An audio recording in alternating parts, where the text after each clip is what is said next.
Good afternoon, good evening, and good morning, and the world is just about standing. We haven't been on for a while, but you know, it's a little bit hard to keep up with everything that's going on in the world, and the stress and anxiety it causes makes me not want to do the show. So this is why you get longer breaks between us coming on here. But I hope everyone's okay.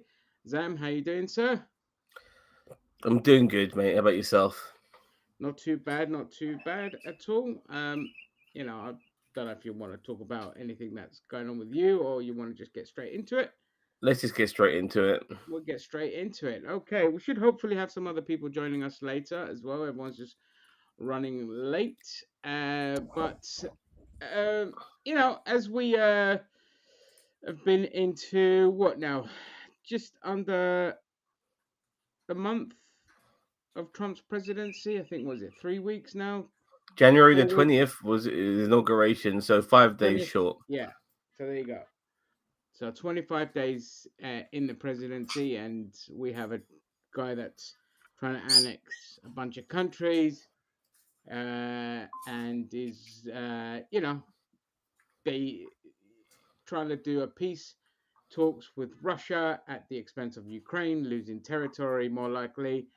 And if that's not enough, they just happily sat there and berated Europe yesterday, much to the dismay of the European leaders who did clap back at JD Vance, who's just as big a moron as President Trump is.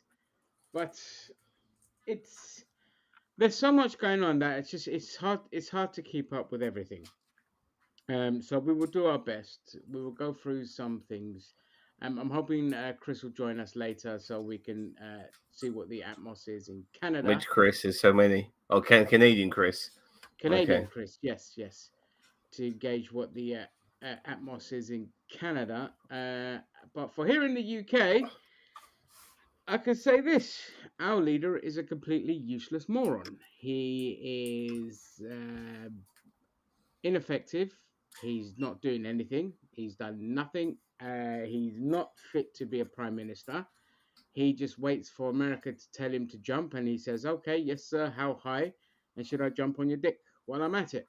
He's quite Joe So Biden-esque, isn't he? You come to think of it. You know, no, because Joe Biden did a couple of good things, believe it or not, while he was a president. but I do feel like the fact that he keeps things on the low, Oh you yes, know, yes. Sorry, you're right. Yes, yeah. you Well, know, like it's not that he keeps things on the low. It's that he's just useless. Like he's doing things behind the scenes that are disgusting, but he's not offering anything, and he's just allowing the press to kind of run ragged as a result because he's not offering anyone any kind of hope. And here in the that's UK, a bit like Joe Biden, in my opinion. yeah, I suppose, yeah, When you yeah. when you Well, say it, it's the you Joe say put it in Biden of the those words. UK. Yeah. Yeah, it's a Joe Biden of the UK. And it's just that it's so like I want to fucking grab the guy by the scruff of his neck and choke him to just do something. Like I'm more. people. I'm Sorry, go I'm on. s- I'm more angry at our society, to tell you the truth, than Starmer, because already for a lot of fucking idiots out there who've not learned from Brexit that somehow Nigel Farage is the ideal choice. The fact that people consider him to be a people person, the people's champion, which is far from it. He's been exposed so many times for the charlatan that he is. Yeah, I think obviously because of xenophobia, they're attracted Yeah, to him, but it's the xenophobia. it's a xenophobia, but they don't realize, and they never learn, these fucking idiots. They never learn that these people, just because you hate fucking brown people like Nigel Farage does, and you don't want people speaking other languages like Nigel Farage does, even though his own kids speak fucking German, doesn't mean that he's going to improve your life. And we're already seeing that in the Trump administration. We've seen that with the previous right-wing Tory party that were in charge under Boris Johnson, another guy who championed Brexit, by the way, and his punishment was to be our leader after fucking Yeah, us over. Don't let history repeat itself by letting his fucking tag team partner for Brexit become our next prime minister either. Because someone like Nigel Farage, he will be far worse than Boris Johnson, in my opinion. And all about exhibitionism and stuff like that. And someone like him in power would take us back years, and No, which is he's which is worse frightening. because he doesn't have any morals or real principles. He just hates brown people, and he doesn't actually want to do anything. He never accepts responsibility. He calls the fucking. He was one of the main reasons for the riots that we just had. He doesn't accept responsibility for Brexit being a complete disaster. He keeps deflecting, and he doesn't have any principles. He is a puppet for the billionaire class. You see how much he's sucked up to Trump. And what frustrates me is you're absolutely right. People in this country are so stupid. But then when your only news outlets are places like the BBC and Sky, who have just got Farage on 24/7, GBN. like the amount of free press that he gets is ridiculous. And this is why, like, you do need Corbyn to start an alliance party, because Corbyn it is will not the send future, a though, dude. shockwave through, like, it will send a shockwave through the system, and they'll start trying to attack him. And we'll be like, okay, motherfuckers, did you learn from 2019? They attacked him. Why? You know about the labor files now. You know what happened. They've been very open about how they derailed his campaign, open corruption, open anti-democratic movement, and people in this country were just like, "Woo! Thank God we didn't get him for prime minister." I have no faith in humanity anymore, personally, because we just No, I never don't. learn. We No, never fucking learn. no. Trump is now president again, a second time. We had 14 years of the Tories, just for Starmer, who's obviously a right winger himself, but for people to automatically within a few months of his tenure as prime minister, for Jesus people Christ. already clamoring for conservatism again, Yeah, like it's like Jesus Christ, like I just I just like anytime people like grassroots movements like us, we are snubbed, we are ridiculed, we are pushed to the side, we don't get the fucking, people don't take it seriously because unfortunately, society like people, conservatives and right wing society, they don't want to align themselves with other demographics like maybe trans people, gay people, people of who are ethnic minorities and stuff like that. They want to ostracize themselves, which is one of the things that the conservatives offer them because they feed into their xenophobia. And unfortunately, again, their xenophobia trumps their desire for a better life for themselves. They rather shit on somebody else than improve their own personal life. yeah, and And the thing is as well. Look, when you have a less educated society, I mean, let's face it. Like Thatcher, the attack on education in Britain, you can see it for yourself because, like, even the most basic person today is so fucking thick, it's unbelievable. So when you attack it, like, it's shown, studies have shown, the less educated you are, the more right wing you're gonna be, and that's just a proven fact. Okay, there's been studies of it. You can study it yourself and see for a fact. Because if you're less aware of what's going on in the world, less understanding of politics, you're going to end up right wing. And this country, like, you could tell them to you blue in the face, do you understand? You hate Starmer because Starmer is in the party that you don't support, but he's just doing the very same things the Tories did. And but you're such a hypocrite that you are unwilling to see. Like, never once did I see any right wingers ever once call out Tory corruption, Tory mismanagement, bad Tory policies. But the minute Labour have done it, which they've just literally carried on what the Tories have been doing, the minute, all of a sudden, there are these enlightened investigative journalists that are pinpointing all the corruption. I'm like, where were you for the last 14 years calling out your own side? And they're like, what do you mean? But this side's supposed to be different. It doesn't matter, they're supposed to be different. If you're saying they're supposed to be different and you don't like what they're doing, why didn't you call out your own bloody side for doing that? And you're only calling out the one side that is exactly like your side. But because they're Labour, you're enlightened and you're aware of the corruption. When the Tories come back in power and they do the same shit again, you're going to be back with your fucking fingers in your ear. And when bloody Farage literally doesn't want an NHS, dismantles the NHS, what's going to be your excuse then?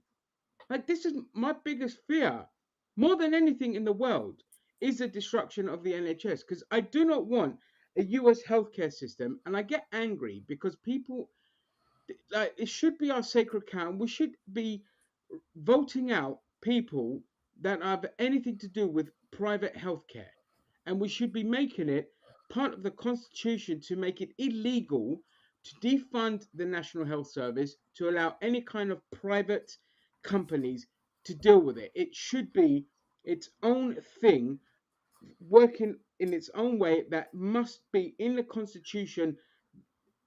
It should take, the budget should never change it. However much it needs, and that's how much I feel about it. We have private healthcare in this country already.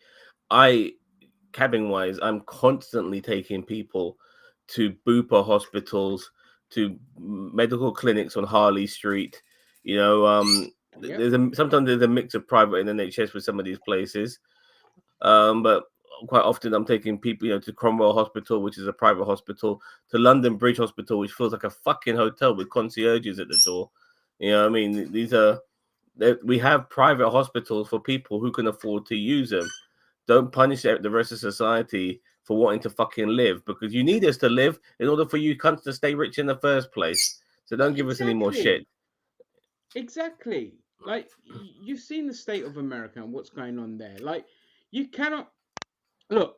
The fundamental thing is, okay. Well, before I go on, I'm just going to say this: the world is now an oligarchy. There is no democracy. There is no capitalism is officially dead, and now we are just surrendering everything to just a handful of people. That is a I given. agree. And anyone that argues against that, you can literally kiss my ass, because that is ignorance beyond anything. You're seeing it's not just happening in America. What's happening in America is exactly what happened to Russia after the fall of communism. All right. And you ask the Russians, they would much rather have communism back than bloody what they have now. Because right now, all they have is an oligarchy. And that's what we have. So, with that being said, there is no incentive anymore to invest in the country. The press always attack any kind of investment, say we ain't got the money, but they're always fingers in ears when we're giving money to Ukraine and Israel, or surrendering our stuff to private companies, which costs society more, because we're just paying basically dividends to shareholders rather Well, than you're breaking actually up a investing, bit. right? So there is no longer an investment to pay that pays off in society, which is keep your society healthy, keep your society well fed, clothed, housed, and well educated, because it's an investment that pays off in itself. This is why countries like China just skyrocketed. And this is how Britain skyrocketed after a certain period, because we were investing in the people, because it pays for itself. Now, we don't care anymore. Now we're just like, oh, what do the shareholders need? They need their quarterly profits. Let's give them that. And that's where we are. And we have a leader, to bring it right back. We just have a leader that's doing whatever the oligarchs want, and not giving us any kind of progress, going to sleepwalk us right, march us, not sleepwalk, march us right into the hands of reform. And we're at the point where you need to riot. You can't have, um, this carry on anymore. There needs to be, like, just out and out, I don't even right. No, I mean, we not need to riot, but do mass writing. protest. Writing freaks me out, because I don't want to ever be associated with those dickheads who were breaking into Greg's. Yeah, no, I don't I mean. do Sorry, worry that. I meant just mass protest, not riots like that. If you're gonna Yeah, riot, I agree, but unfortunately, but I already see what's going to happen, because then you're going to get infiltrators who will join those protests, and then they will cause a riot, start smashing up shops, and then they'll fucking blame us for everything. yeah, Like they did with Black Lives yeah, no. Matter.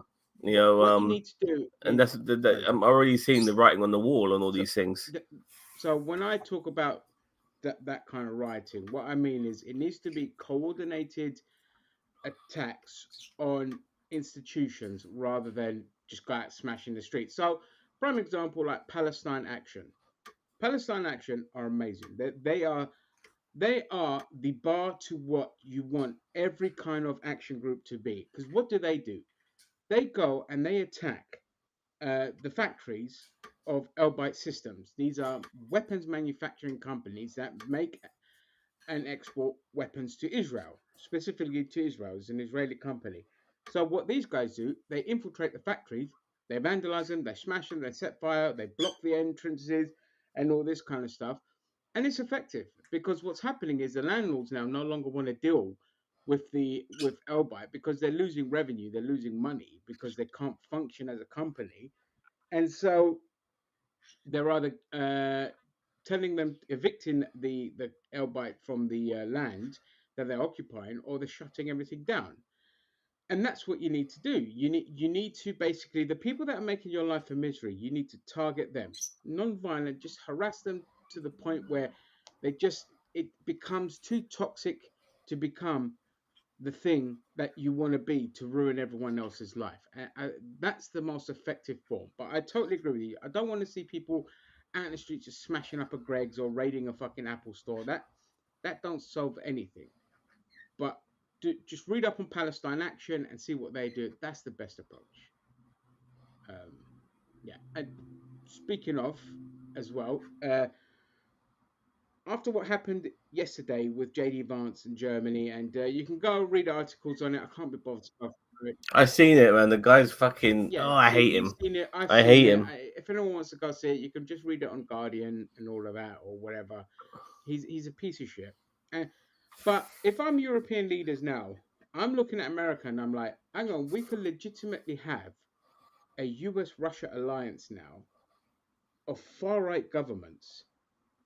Now, if I'm Europe, I'm looking at that like, holy shit, we actually have to start putting contingency plans together before the US starts escalating things in our own countries and around the world. Like Russia's already bad enough because it's still, even without communism, it's still running a sphere of influence in neighboring countries. Like, you get a lot of Russian puppets, like they tried it in Romania, they Ukraine, Estonia, Belarus, all these kind of places. So they haven't changed at all.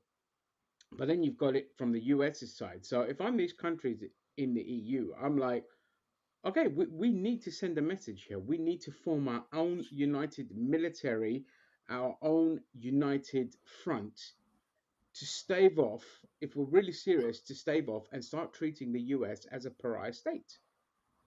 But they won't do that because they're cucks. They're all soy boys. They just, we're at the point now where we do have to genuinely start looking at America like a global threat, like we did the Germans or the Japanese or the communists, because that's what America's going to be this time next year. Your thoughts on that?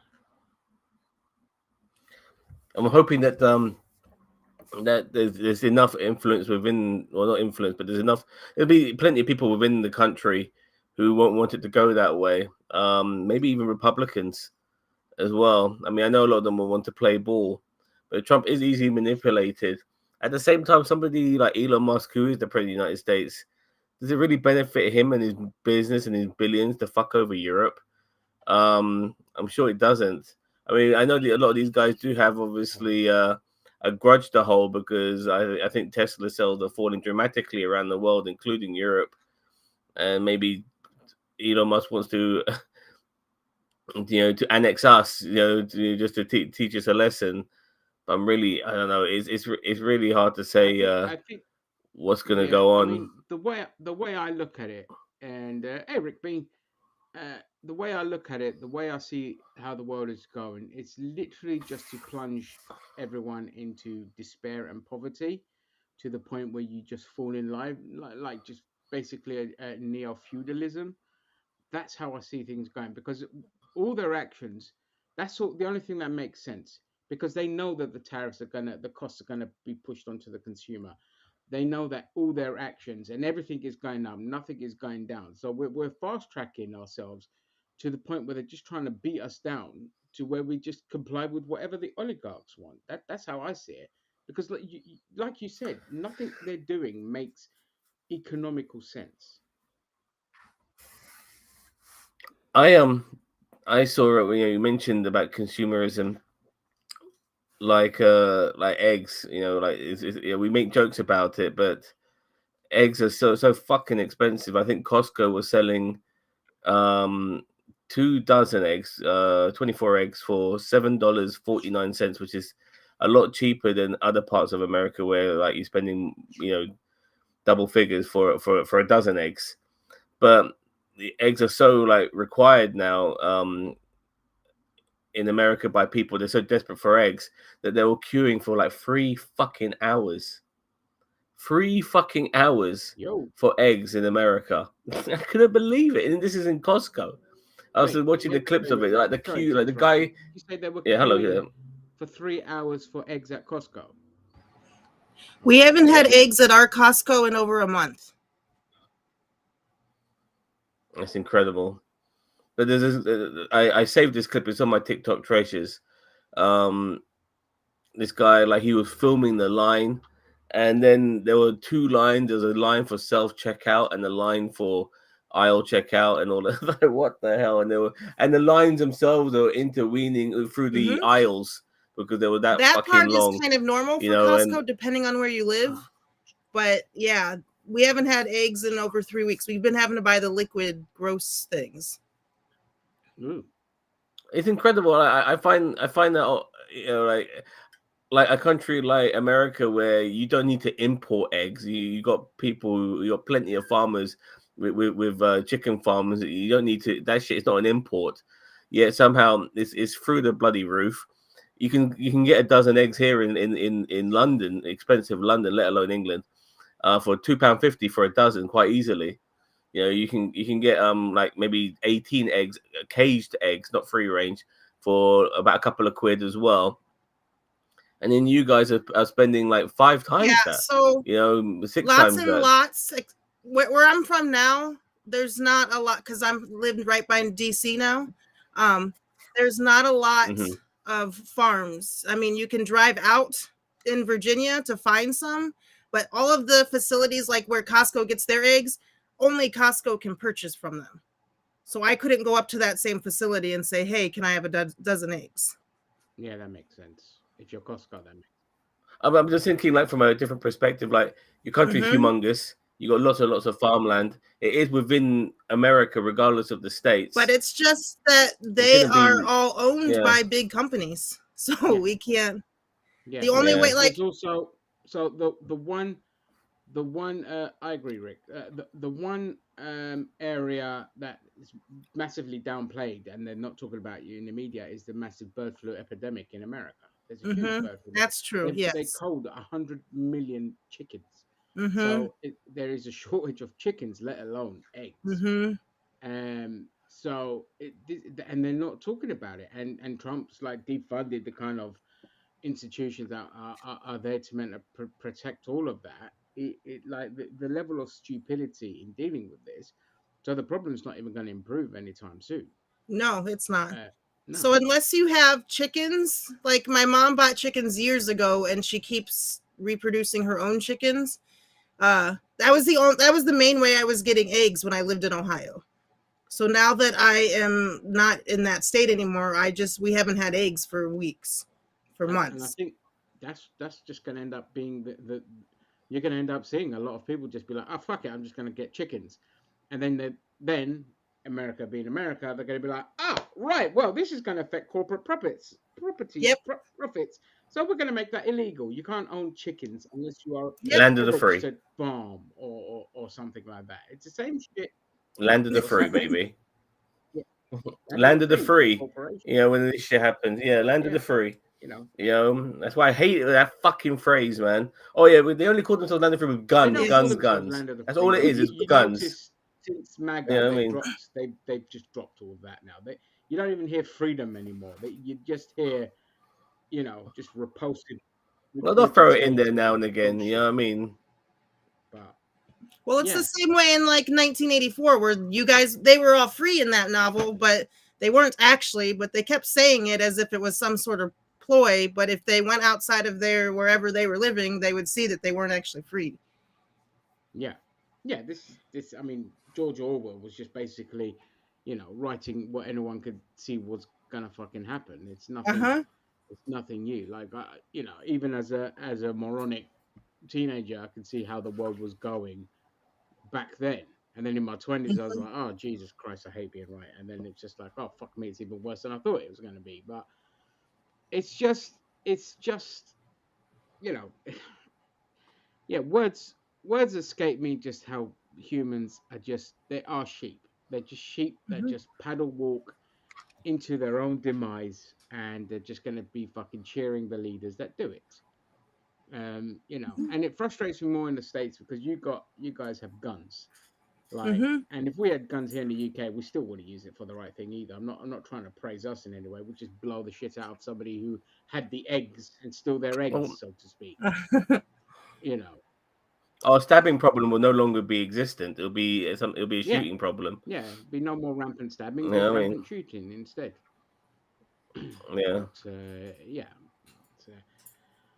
Okay, I was hoping Christine would be here as well, so we could talk about Canada's kind of stuff on it. But we've just been going through like their conference in Europe, and basically it was saying like it's a bit of a chilling message how very pro-Russian, this Mhm. cabinet is in the US, and how the EU needs to put a contingency plan together to start treating America as a genuine threat, I rather than agree. just following its bidding and sucking itself dry to whatever Trump wants. I was talking again about our leader being a completely feckless moron, and I forgot to also mention he, like, again, what's not being reported is how a massive fascist he is as well, because we've had record number of pro-Palestinian protesters now being arrested. They're having their houses raided. Journalists are being arrested. We didn't have this under the Tory government, but we had this under Starmer, and now they're also attacking fucking African Stream and calling it, because the Americans want them to call it that, a Russian propaganda network rather than just somebody who reports the news of what's going on in Africa. Okay, it's just a couple of lads from Birmingham and Ghana and Nigeria who put this brilliant. I mean, they got banned from YouTube ages ago, just Yeah. no warning. Just they got banned, so they're only on Rumble. You can only catch them on Rumble. Okay. And now, like, they're going to be treated as like some kind of like foreign thing, even though we can have Fox News here, like blasting in people's ears, and it's perfectly fine. But if it's Russian and they're not Russian, you know, it's just like Novara Media. They're just funded by, you know, donations and all this kind of shit. And that's just the state of this country. But you'll never hear that in the news. They'll focus on like the economy and all that, but not Starmer arresting. Um, yeah. So, Willie, any other like news you want to talk about? I know we've got lots to talk about, but anything specific in terms of. My specific thing is I showed you that article a couple days ago about um, all of the government jobs because this is going to affect my area. Oh yeah. And not only is it going to affect my area, it's going to affect the great part of the state. So Trump recently has been cutting and slashing every government job that is possible all at once. Mm-hmm. Where I live in Loudoun County, which is like it between this and Fairfax, which is the next county over, are the two richest counties in all of America because we have all of the government jobs, we have all of the um, whatever those people who leave the army and then do private sector jobs, those kind of jobs. Yeah. Um, they're all in these two counties of Virginia. I mean, I'm sure there are other places, but it's predominantly these two counties. Well, I can't remember exactly what the number was, but like a good, I think it was around a good third of the population in these two counties are about to lose their jobs because of Trump. Damn. The way that the rest of this state is of Virginia is very very rural. Like there are big cities, but it's very very rural, and there are schools and stuff that this is going to affect because our tax money goes to help pay for those schools. So the more jobs that we see get lost because of asshole, the more it's going to it like they're like this is the only way we ever see it trickle down, right? Is if is not a good way.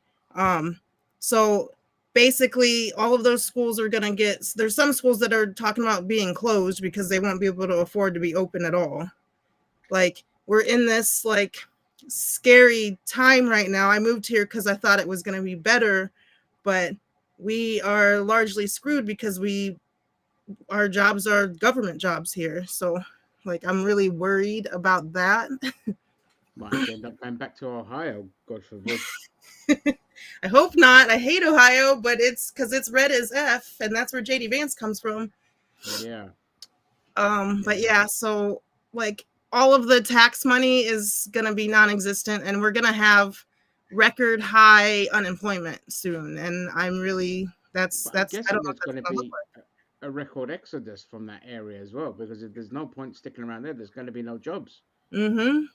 So these people are just going to have to move off to, like, I don't know, end up Mm-hmm. secretly putting together the new California government or something. Yeah, It's or there's jobs in Ohio. It's not jobs that they want or they're qualified for because it's farming and whatever, but they can go do those jobs, I guess. But nobody fucking wants to live in Ohio. Like it's just gonna be this crazy thing. I'm really worried in the next 6 months to see where things like this go, because everything's gonna be private sector, and most of the people that live here are brown and black people. That's the other thing. oh So right, oh we're Jesus not Christ, DEI is gone. So I'm really worried about what's to come. yeah, yeah. Zam, any thoughts? I'm wondering if like I know like Trump support is already starting to crumble even prior to him being president of the United States, during this period of being elect. But what's it going to take? But I know there will be people who ride or die, and they will fucking fall off a cliff then prove they're wrong. We see it here with the fucking idiots who voted for Brexit. Yeah, But there must be a period when people will think to themselves, "Shit, I'm really financially fucked here," because Trump and Musk and all the cronies, all the billionaire swamp motherfuckers, they are pretty much targeting everyone in America. They're going after all the poor people that when it comes to their Medicaid, and they're going after all the old people when it comes to their Medicare and all that shit. They're Mm-hmm. taking away all their benefits. They've taken away that particular thing. I forgot this is CFNB, I think it's called. snap. Um, The it snap. was to do with basically not Oh, being. the consumer protection Yeah, bill. yeah, Oh yeah, yeah. yeah. They've removed that, and that wasn't even Musk's own fans were like questioning that. But it makes me, I just laugh, and I'm bewildered at how do they not see all this shit? What part of this character, these awful personalities and awful characteristics of these people make you think that these fuckers will ever do anything for you? Trump bragged about hating paying people for overtime.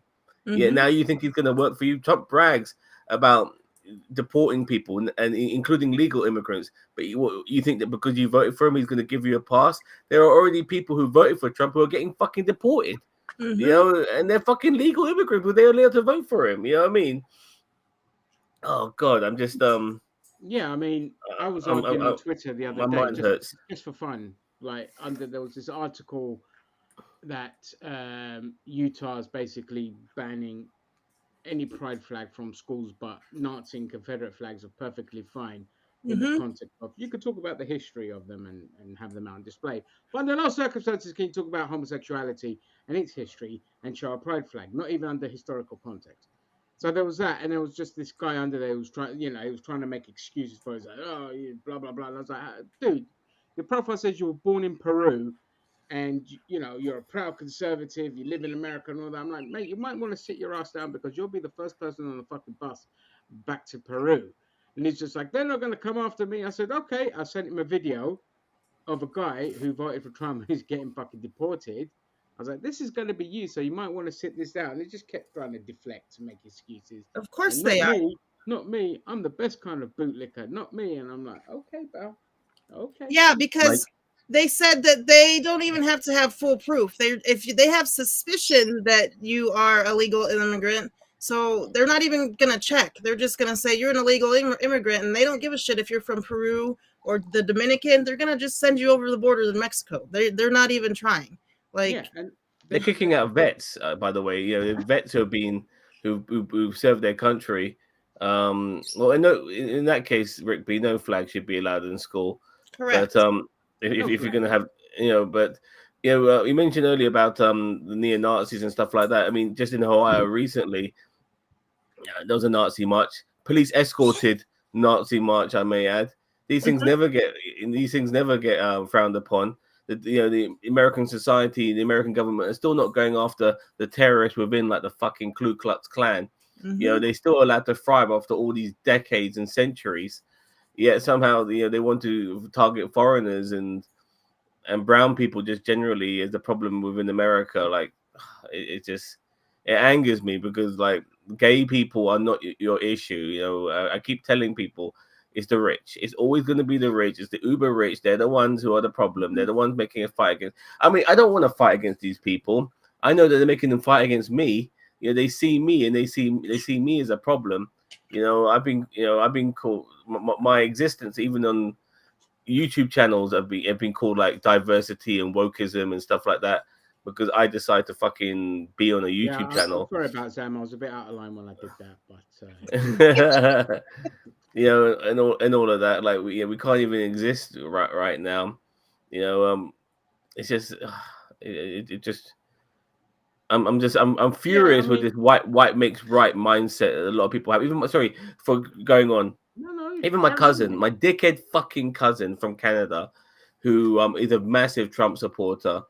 Now I'm mentioning things that that go against his values. I mentioned this thing about the Muslim ban. He goes, "Oh, Trump ain't gonna do that." I fucking hope he does. I really do. I want my cousin to get banned from America.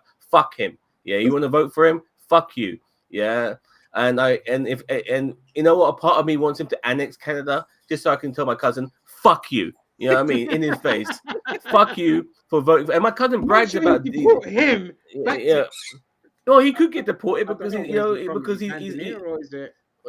he could get deported back to Tanzania because with a birthright citizenship. But his mum and dad were from our immigrants. So Yeah, that's a possibility. But fuck you. I hope they fucking annex Canada because of you. But you want to vote for this guy? He brags about the end of DEI. Mate, you're a fucking DEI. People will look at you. Doesn't matter. It doesn't matter how much you want to line yourself with these motherfuckers. You're still gonna be. I'm gonna say the p word. I'm gonna say it.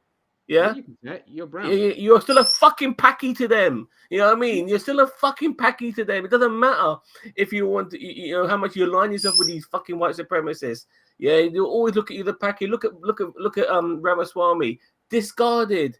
Mm-hmm. We've had your use. Even fucking Ann Coulter said that he'll never vote for him because he's a fucking Indian.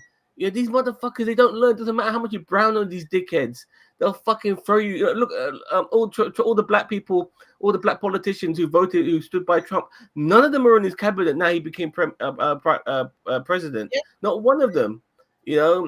Oh God, drives me nuts. They still all these fucking gay people who support Trump. All these fucking non-white people who fucking support Trump. Even the white ones, yeah, like women and stuff like that. They don't fucking like you. They just need you to go through hoops to show that they don't discriminate. And once they've fucking gone through that hoop, you Foxtrot Oscar, get the fuck out of here. You know what I mean? Oh God. Yeah. And the irony is that white women were the ones that benefited the most from DEI as well. Uh-huh. Yeah. And but the men in charge want them women's in the back in home, looking after the kids, The and funny thing is about that is that we're not going to be we can for the past 20 years we couldn't afford to be one job income households. What do they think is going to happen now? We can't even eggs are $14. What do you think that I can just stay home for the rest of my life? Like it's not going to work. yeah, they create the system where you can no longer afford to have the ideal family in their eyes, what they call the ideal family, and then they complain about it, and it's Uh-huh. just like a system that you Hello, never, system. you just want to keep like right wingers always just want to cry and complain and play the victim and sob and moan. All that they're never fucking happy. They have everything, and they're still fucking finding things to complain about. And then there's no personal reflection. Like if they actually did some personal reflection about, oh shit, we're the ones causing all this. We're Mm-hmm. never going to get back to our ideals, but their ideal doesn't exist. It's just it's just a thing that they say to kind of get back to the point where the white capitalists were in charge and the landowners were in charge and they had the rule of the roost and we are the peasants. that just did whatever they wanted. That's what they want. All good system. Well, about as All well as good Canada. system. Yep. And I don't know what we're honestly thinking. Like I keep going back to Ohio because that's where I'm from, and it's red, and they're one of the biggest culprits of him A, getting elected, but B, of not understanding that it's going, like, we're one of the poorest states in all of the union, or Ohio. It's going to affect them. But if you look at I have an old Facebook account that I can't fucking stand to be on anymore.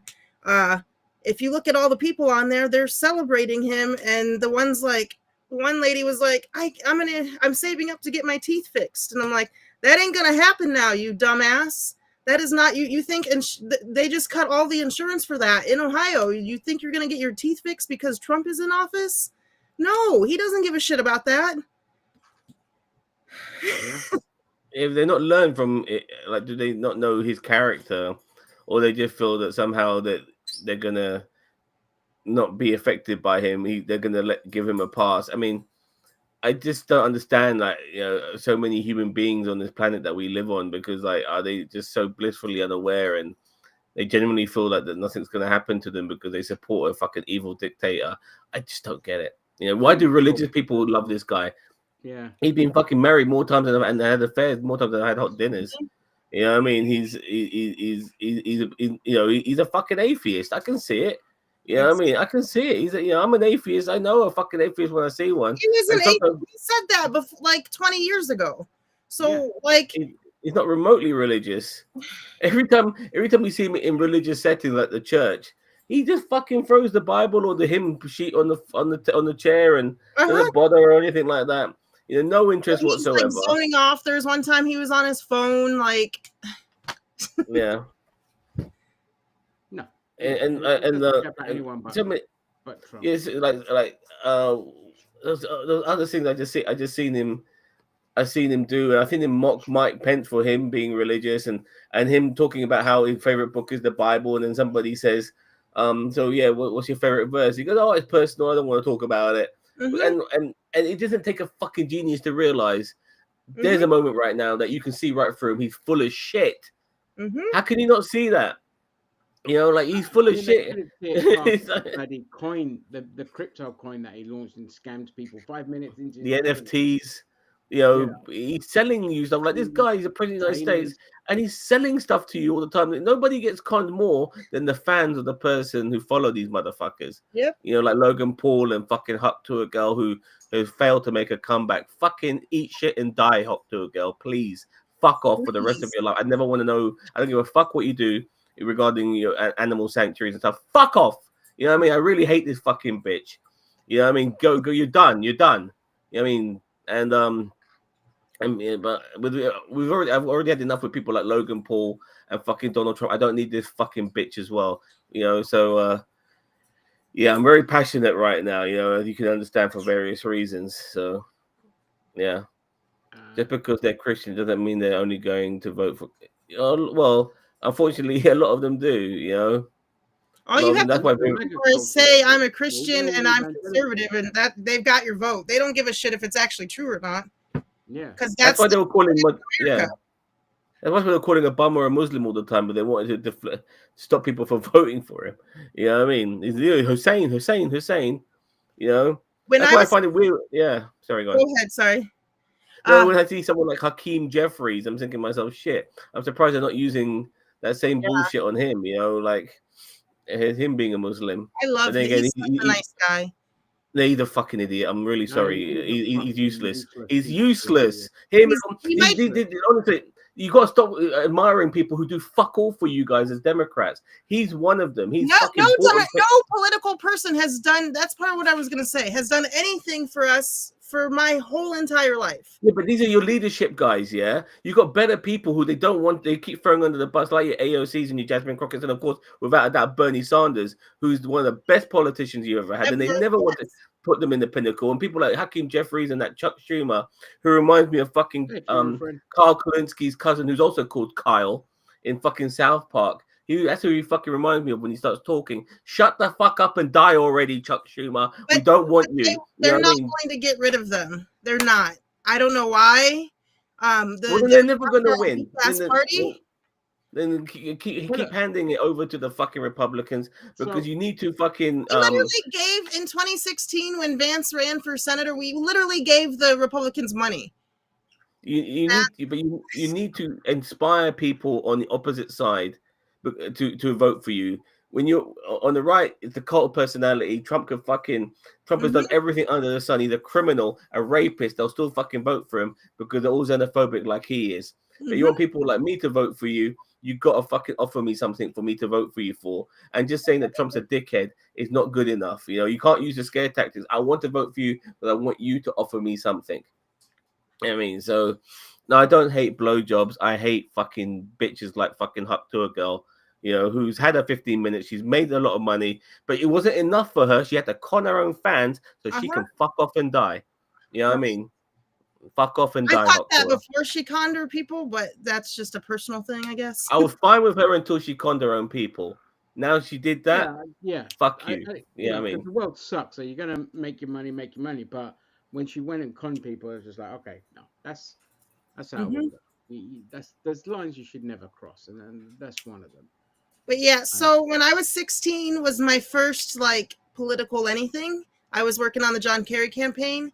Um my the on election day I was working hard. And then on election day somebody said to me that people vote for their last sign that they see.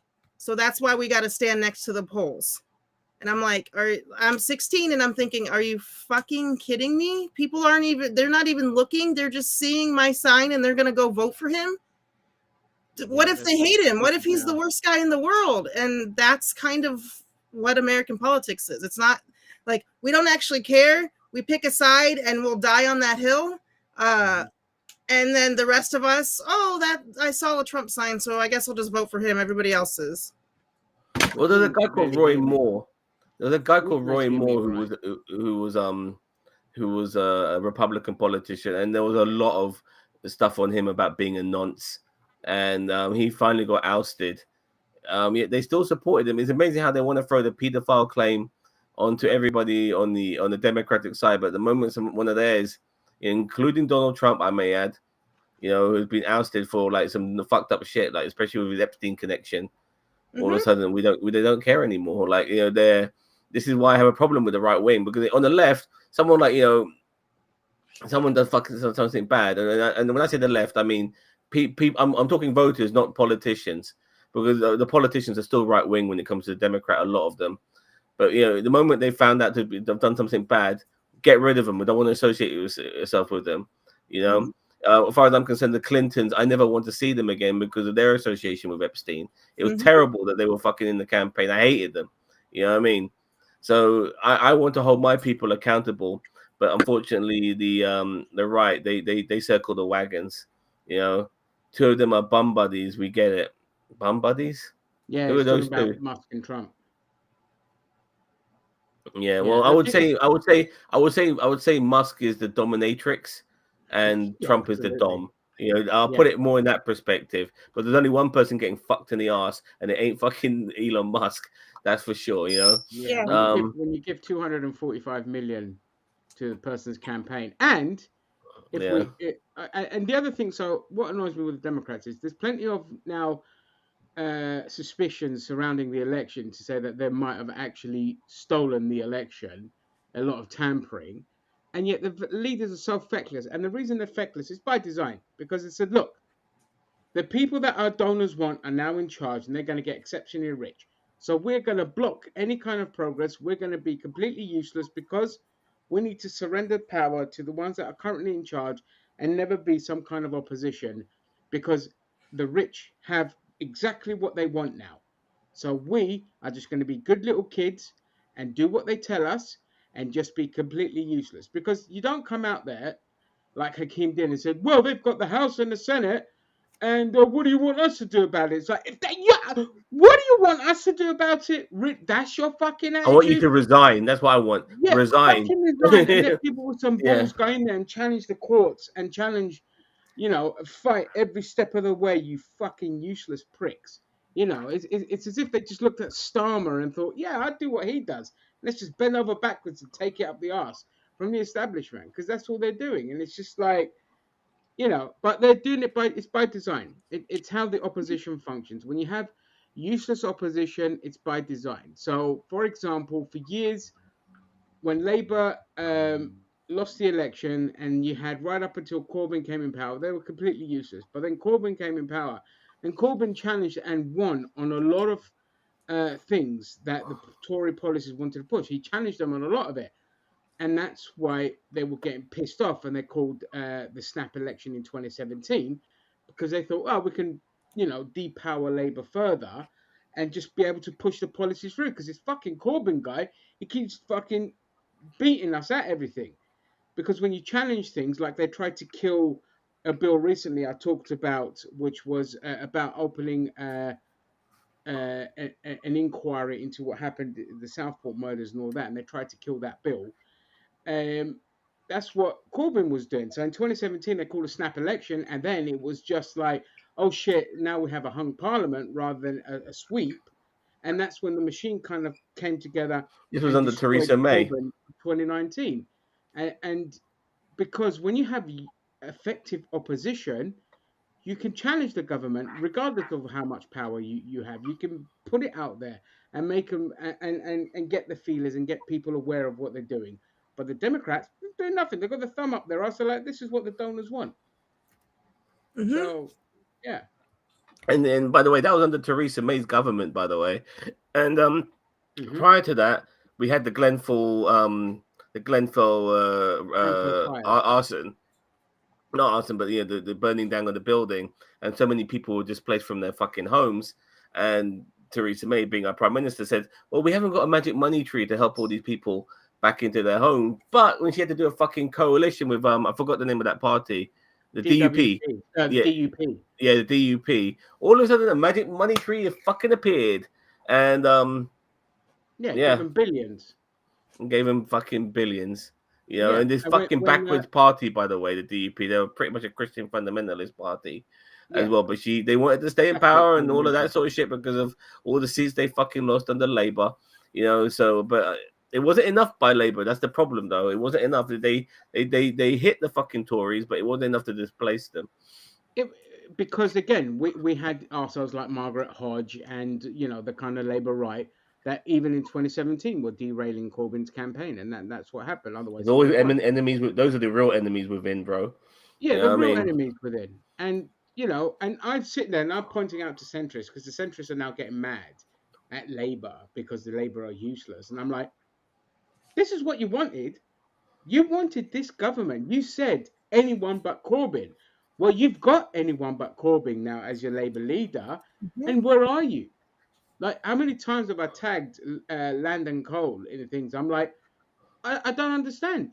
You were sitting there, kissing the ass of these people, and I forget her name. She's the culture secretary, but she's fucking disappeared. Lisa Nandy. Okay, you were sitting there practically in tears at the proud moment when she got up on stage and gave her speech, and now they've disappeared. But no, anyone but Corbyn, neoliberal, man. Fucking idiots. He's he's a fucking neoliberal, like a lot of people we know. But yeah. But like, has things improved now? Like, have you got what you wanted? People always said anybody but Corbyn to me as well. And has things gotten better? No, not whatsoever. We're still, we're far worse off with all this fucking neoliberalism and fake populism and all of this shit. And back then, they could throw around the anti-Semitic card on Corbyn because his stance on Israel and what's happening to the Palestinian. That anti-Semitic shit doesn't work anymore. I mean, not as much, that's for sure, like it once did. It just won't work anymore. They lost. I debate. Sorry, Zam. This is why it's his prime time now for him to come back with the Alliance Party that he's looking to launch anyway. Because I think we need a successor, man. The anti-Semitism thing, and he sued people who'd made those claims, and he won as well. So they can't fucking throw it at him. And even if they do, there'll be pressure from his side to say, don't take everyone to court that calls you an anti-Semitic. Okay? And it won't stick because the Zionists have completely made that word useless now. If you say to me, you're an anti-Semite, I'm like, oh, the first thing I look at now is, are they criticizing Israel or are they genuine anti-Semite? And Mm-hmm. that's people's consensus now. You know, they'll be And, like, oh, and so Israel's many fine. Jews and so many Jews who are anti-Israel, who have come out of the woodwork, and are supporting Palestinian rights. What do you have to say about them? Which is something I actually said to somebody who was like, who was when JD Vance came to Europe and was going on about how there's no free speech in this part of the world. Please shut the fuck up. Yeah, there's no free speech in Yeah. America too, unless you're a fucking white supremacist. There's no real free speech in America too. But anybody who isn't like pro-Palestinian, like Trump says, will fucking get deported or whatever. So you can shut the fuck up. But then people will say, oh, if you're pro-Palestine or you're anti-Israel, you're anti-Semitic, and go no, because there are Jewish people who are Anti-Israel. anti-Israel as well. And on Yep. top of that, yeah, there have been white supremacists who are anti-Semitic, like the Tiki Torch motherfuckers who Trump once said were good people on that particular side. So what the fuck? Once again, if white supremacists want to be anti-Semitic, America has no fucking problem with it. And No the problem at Zionists all. align themselves literally with the far right. They are Yeah. all aligned It's weird. themselves It's a with weird all alliance. anti-Semitics. It's so Mm-hmm. weird. Yeah, it's so weird because I think what it is they maybe it's maybe it's the combined hatred for fucking Muslims. I don't know. Or maybe it's the fact that or the fact that Israel is a Jewish state, which is what they want it to be.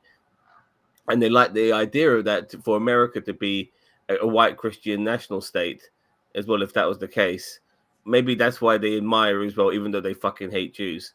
I don't Well, know. I or mean, it's because the Zionists know that they can get away with the atrocities, so they just fund a lot of the far right parties. So as long as yeah, we keep funding you play nice, or we'll just fund the other parties to kind Well, of yeah. how you out. right. And I also do think that a lot of money for campaigns came from Israel.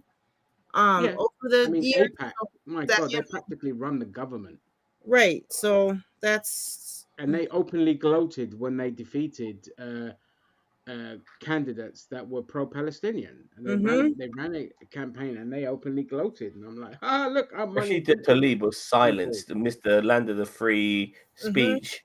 They silenced her, man. You know what I Yeah, mean? And so they ousted her, and you can see the corruption. And so I always get fucking furious when they go on about freedom and free speech and all this sort of shut the fuck up. It all depends on when it comes to left wing ideology, that shit doesn't exist in America. Mm-hmm. yeah, especially Yeah, in government. I agree. There have been times where I'm left leaning. I've said something that might be a little bit more, I don't know, pro guns or whatever, or abortion shouldn't be birth control, and then I can't say that either. So it's like, Yeah, but they're not my the thing friends, that, they're not my this. but see, what annoys me with the American left, and I have a lot of gripes with the American left, is because they have this virtuous stick up their ass where Mm-hmm. anything violent related should be abhorred. And I'm like, are you fucking mental, you stupid spastic? All right, sorry for using that Mm-hmm. kind of language, but No, you're fine. it's like no fucking left winger, no actual left winger is anti gun. Okay, Correct. they're anti poverty, anti violence, and anti like out of control gun control. Let's put it that way. But nobody, if you're left wing, you want to be as armed as anyone. Or Exactly. you end up like Philadelphia in 1985 where they just fucking bomb your house. Uh-huh. All right. You know, things like that. And it's like those kind of left wingers, they piss me off. The ones where you have to be all nice and win the argument on the merits of evidence and all this. I'm like, no, no, This is no. why we don't win anything. That's why you don't win. You have to be vitriolic. You have to be a Mhm. bully. You have to show them that you're fucking strong and not just going to sit there and be like, well, look, We here's the used to evidence have that this thing where illustrates. you're supposed to stand up to the bullies and the bullies will back down. The fucking left don't do that anymore. You Yeah. also have to stop fighting within among yourselves at times over nonsensical issues. Like I said regarding me making that joke of Madonna, I lost feminist friends because of that, because they thought I was being misogynistic because I made fun of Madonna. Yeah, which is Like ridiculous. It's so like you these make are fun things of you got to really anyone. pick your fucking battles. Because just All the because ones that we've picked lately are not fucking it. Like, Yeah. I hate to say it, there's some fundamental bullshit that we have to worry about before we get to all of these kind of social whatever. Yes, I totally agree LGBTQ matters, but does it more matter that we all are eating or that we get to put that flag in every classroom? Like that's where I'm standing, and the left people here cannot stand that. I would rather feed people, be able to pay our bills, whatever, and then once that stuff happens, then maybe we can worry about some of these social Yeah, issues. I do agree because sometimes because unfortunately, social issues become forefront when people are fucking starving. Yeah, because they need somebody to fucking blame. Once your bellies are full and you're making some money, then you can start working on the social issues a little bit better, simply because you can afford Exactly. to. Mm-hmm. Exactly. Yeah, Anyone that's been following this podcast will know I've always said it's all about the money, Lebowski. Focus on the money, and then all the other stuff will fall into place. Like the good thing with the UK left is they're united on the fiscal front more than anything. They know that all the other stuff is just deflection. They don't bother with culture war stuff. They don't bother with all the kind of DI woke. They're like, oh, whatever. NHS, mate. Your NHS is gonna get fucked in the ass if you're not careful. And Right. everyone hears NHS, they're like, oh shit, yeah, the NHS.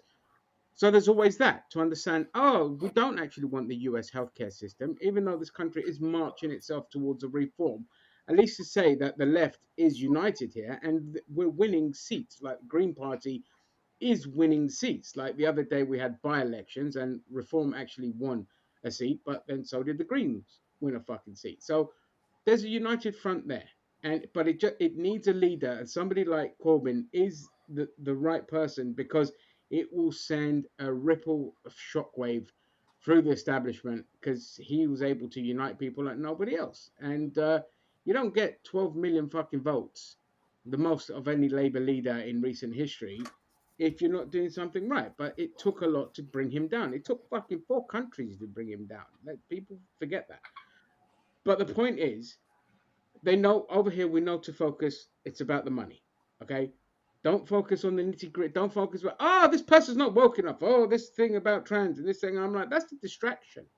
What you Mm-hmm. need to do is say, hey, Mr. Right Winger guy, you're poor because of them up there. So Uh-huh. how about you and I do like the French, unite, fuck up the rich people, and then we can go about and live our own separate lives. If you want to be a racist and a bigot, go over there and do that in your own little world and don't interfere Uh-huh. with what I do.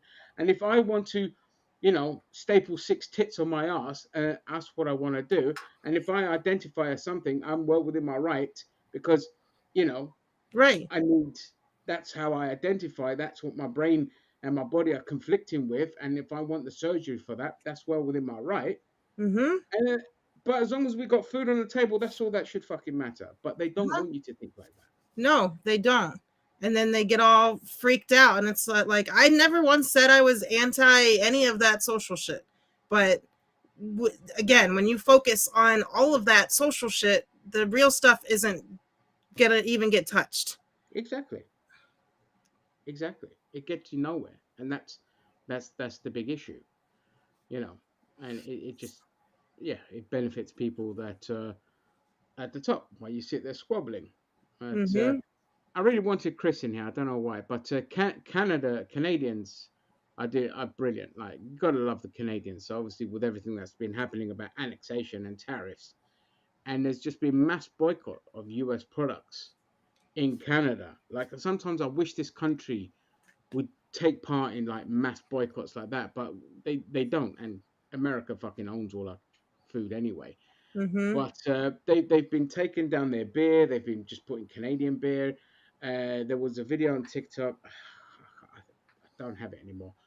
But there was a video where the guy was saying that all the crisps or the chips that Mm-hmm. were American used to be on the top shelf there. Now they've shoved them right down the corner and put all the Canadian products at the front, kind of thing, because Good. people aren't lovely. buying American products and they're reading where the thing is produced. If it's produced in America, they're not buying it. And the Canadians are booing the national anthem in America, American anthem as well. And I've been watching some TikToks, and people are saying, I can understand. They're giving I hate fucking the both sides line, but they're going, oh, I can understand, why Canadians are upset, and I can understand why the players and the American players, who had their anthem booed, they were upset. But Fuck the American players.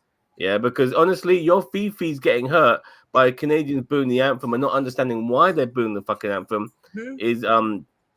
is what's important here. Because the reason why fucking Canadians are booing the anthem, but they don't want their goddamn country annexed by fucking America. You know, and Correct. that's a bigger deal than your fucking feelings. You know, facts Yeah. don't give a shit about your feelings. Some dry pussy fucker once said.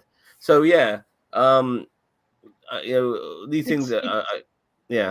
it's basically it's the thing as well. This American exceptionalism, where they think they're the good guys, and they think they don't understand. Oh, wait a minute, why are we hated? It's just like, well, because annexing somebody else's country, like you can't just fucking say you want to take their country and then expect people to be like, oh golly gee, why don't you? Yes, I love this American system. Hmm. They don't understand that people fucking hate the United States. It's like to the rest of the world, they are the biggest villains that have existed post World War II. Everyone's like, what about the commies? And I'm like, yeah, the commies were assholes, but we accept that they were assholes. But compared to America, they had a global sphere of influence. The communist sphere of influence was mainly rooted in its satellite states and anyone else that wanted in that had no choice but to cozy up to the Soviets because they had America breathing up their necks. Same Right. Cuba,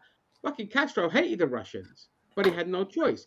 The Angolans, they didn't want anything to do with the fucking Russians, but they had no choice. Hmm. So, but America fucking interferes. There isn't a fucking country in this planet, not a single country, that the US has not interfered with. They even wanted to go to war with Britain in the 1930s because they wanted to destabilize the empire. So instead, when they saw Germany coming up as a threat, who the fuck do you think helped the Germans rise to power and the Nazis rise to power? It was the bloody Americans because they knew war with Europe would put them at the forefront as the number one superpower in the world. Of course, they underestimated the Russians actually being the prominent figures that helped them defeat the Germans. And also shout out to Greece because the Greek resistance, baby, they fucking kicked up a fight. I tell you that much. But uh,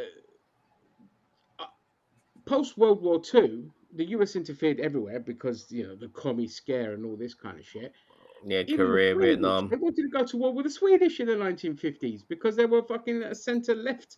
They weren't even socialist, but they were kind of socialist countries. So, you know, but the Americans don't realize that. They're like, well, I thought we were the good guys because of Reagan and Stallone and all this kind Yeah, of we're shit. gonna go into Korea. The only good thing that came out from Korea was that Korea does better fried chicken than the Americans does, and and obviously Vietnam the influence too, and now we see in the Middle East as well, and the massive influence of American. I can't think of the word, but they're basically interfering in what's going on in South American politics too. So Yeah, yeah, I like mean mind South your own America, fucking business. they've been interfering in there since the 19th century. And not to play devil's advocate, but our history books that were given in middle school and whatever don't have any of that shit that you said in there. None, not so whatsoever. We know like when the first poinsettia was in the White House, but we don't know anything about why we went to the Korean War or what happened there. Like we literally. So And they're going to instead make sure that we that go to maintains. we go to Canada and we don't know why they're booing at us because we don't have critical thinking and we were never we were raised to think that we're God's gift to the earth. Yeah. So Yeah. Hey, listen, you know what? Every country's like that, though, to be fair. Like, I think the only ones that are made to learn their history are the Germans. Because well, I mean, the Greeks are pretty honest about their history as well. Because, aside from one uh, I mean, what we've been under Ottoman rule, so basically we said, yeah, fuck, we don't care. We mhm, caused a few atrocities when we invaded in the 20s, but that was just payback kind of thing, which like it's not very nice, but it doesn't matter. But Britain, yeah, come on, Zam, what did we hear about the British Empire? We built railways and the Industrial Revolution and brought like fucking parliaments to all these countries. We never heard about, We civilized the world and all of yeah, that. we And civilized the world, not and created yeah, concentration that's the camps same and thing mass we hear. starvation. Yeah, and what yeah, they ended up doing was like they made all the because a lot of the I mean a lot of the sports that people play around the world originate from the United Kingdom. Yeah, rugby, cricket, tennis, football, and we don't end up being good at any of them anymore. Like like Just snooker, but that's yeah, not ours. But we took that from somewhere else and got good at it. I think we took it from India. yeah. I mean, most of the rest of it, like places like India and Australia and the West Indies tend to be better at cricket. Maybe not this generation of West Indies, but in the past they have. In the past, yeah. Obviously, Now, football, we just can't cross that fucking line when it comes to winning something with our country. And when we do win stuff with our clubs, it tends to be full of fucking foreign players anyway. And and you gridiron or American yeah. football, it came from rugby. Mm-hmm. It was an offshoot. I believe the lie. There was a lie that I fell for, which made so much sense. Yeah, that I thought this has got to be true because it sounds right. Yeah, and American person told me that the reason why they call football in America is because the ball is 1 foot long from tip to tip. And I believe that. I believe that like a fucking idiot. I really sounded so true. I thought, I was telling people about this. Well, this particular fact that I know. I was like, oh, you fucking idiots, Sam. Yeah, they just Yeah. wanted you to kind of. And what I don't get is that you call it American football, and it's just like it's so daft when gridiron is such a cool name. Like gridiron, fucking gridiron, rah! And you're just like, whoa, I want to play gridiron. And it's like, it's American football. So everyone, let's look at that. Yeah, that's just hand egg. That's not. No. For me, just to tangent a little bit, I just find it weird that America, which has so many contact sports, are able to have these contact sports considering your healthcare system because I pop my shoulder out now. That's it. I'm in debt for the rest of my life. I never play in this fucking sport again. I just find that weird. Oh, backyard wrestling, mate. Don't you remember in the 2000s? Yeah, backyard wrestling, but even just learning a martial art or whatever, like even cycling and skateboarding and shit like that. You can fuck yourself up. Yeah. You can fuck yourself up big time doing that shit. You can really hurt yourself. And then that's it. You're in debt for the rest of your life. Hockey and all of that. Lacrosse, even all these kind of things stupid rose to sports. prominence. It only cost you a couple of $100 to fucking have surgery back then. Even playing football, soccer. Like I've hurt myself playing soccer, football. You can play that. Any sport pretty much. You can fucking fuck yourself over if it requires some form of contact. But even football's a contact sport to a degree. So, yeah. Oh no, it is. Yeah, you're sliding in, doing slide tackles. And when boxing, you're young, I had my friend. Sorry, go ahead. No, my friend. He was dribbling the ball. He does one turn, twists his knee, popped out of his socket. And but it was free for him to get it fixed. I'm just saying, like anything like physical. In about. I don't exactly remember when it was. It was when the Steelers kept winning football or whatever you want to call it. Gridiron. Yeah. Let's go Steelers. Early 2000s. That was about the time that they were lobbying. The Players Association was lobbying to get healthcare because they weren't being paid. The healthcare wasn't provided for them. And I'm like, part of me was like, the people that sit on the bench make $400,000 a year. Like, I don't really give a shit about this. Like, you could afford it. Like, but at the same time, I see where you're coming from. Like, they get all these like you get one concussion, you get a CTE, and you can't even say words for the rest of your life. Like, well, exactly. Man, that's why they should get like it. And not to mention they're making billions off of them every year, from video games, from fucking t-shirts, from whatever. Yeah. So they should have all their needs should be provided for, considering the disgusting amount of profit they make. I mean, if wrestling can cover your medical bills, then fucking American football can. Because, like with the WWE, if you get injured whilst performing in the ring or training or whatever, they'll cover your surgery, your bills, or they even have their own medical facilities to do all that kind of shit. Which is crazy to me because a lot of that is I'm not taking anything away from it, but it's like acting. It's like you would think that would be across the board because it's entertainment, and if you go on a movie set and get hurt, then there's a good chance they're not going to cover it or give a shit. they're just gonna hire a new actor and move on. So it's crazy Well, in it's just, a good yeah, way it's that they stuntman. are providing that. I didn't know that. Yeah, no, they provide that because and they wouldn't have to like they say, well, you're an independent contractor, which again doesn't make any fucking sense. But they do because it's a law under the oh, for fuck's sake, you know it. Even like in certain like states of New York and things like that, they still need a sports license. Mm-hmm. I can't remember the exact term for it, but they need a specific license in order to just partake in wrestling. And so one of the requirements under that is obviously to provide medical care. Now this is I'm just talking about the big companies here. Like obviously Right. the smaller ones they don't because they Right. can't afford it. You mean the And that indies? and they have some of the best like honestly some of the best medical doctors around like sports physicians all this kind of stuff. It's incredible because like That's crazy. you'll have people like John Cena or whoever, like they'll tear an ACL or tear or break something, and you're like, well, shit, this guy's going to be out for 8 months, and then like 4 or 5 months later, they're back fully Mm-hmm. fit.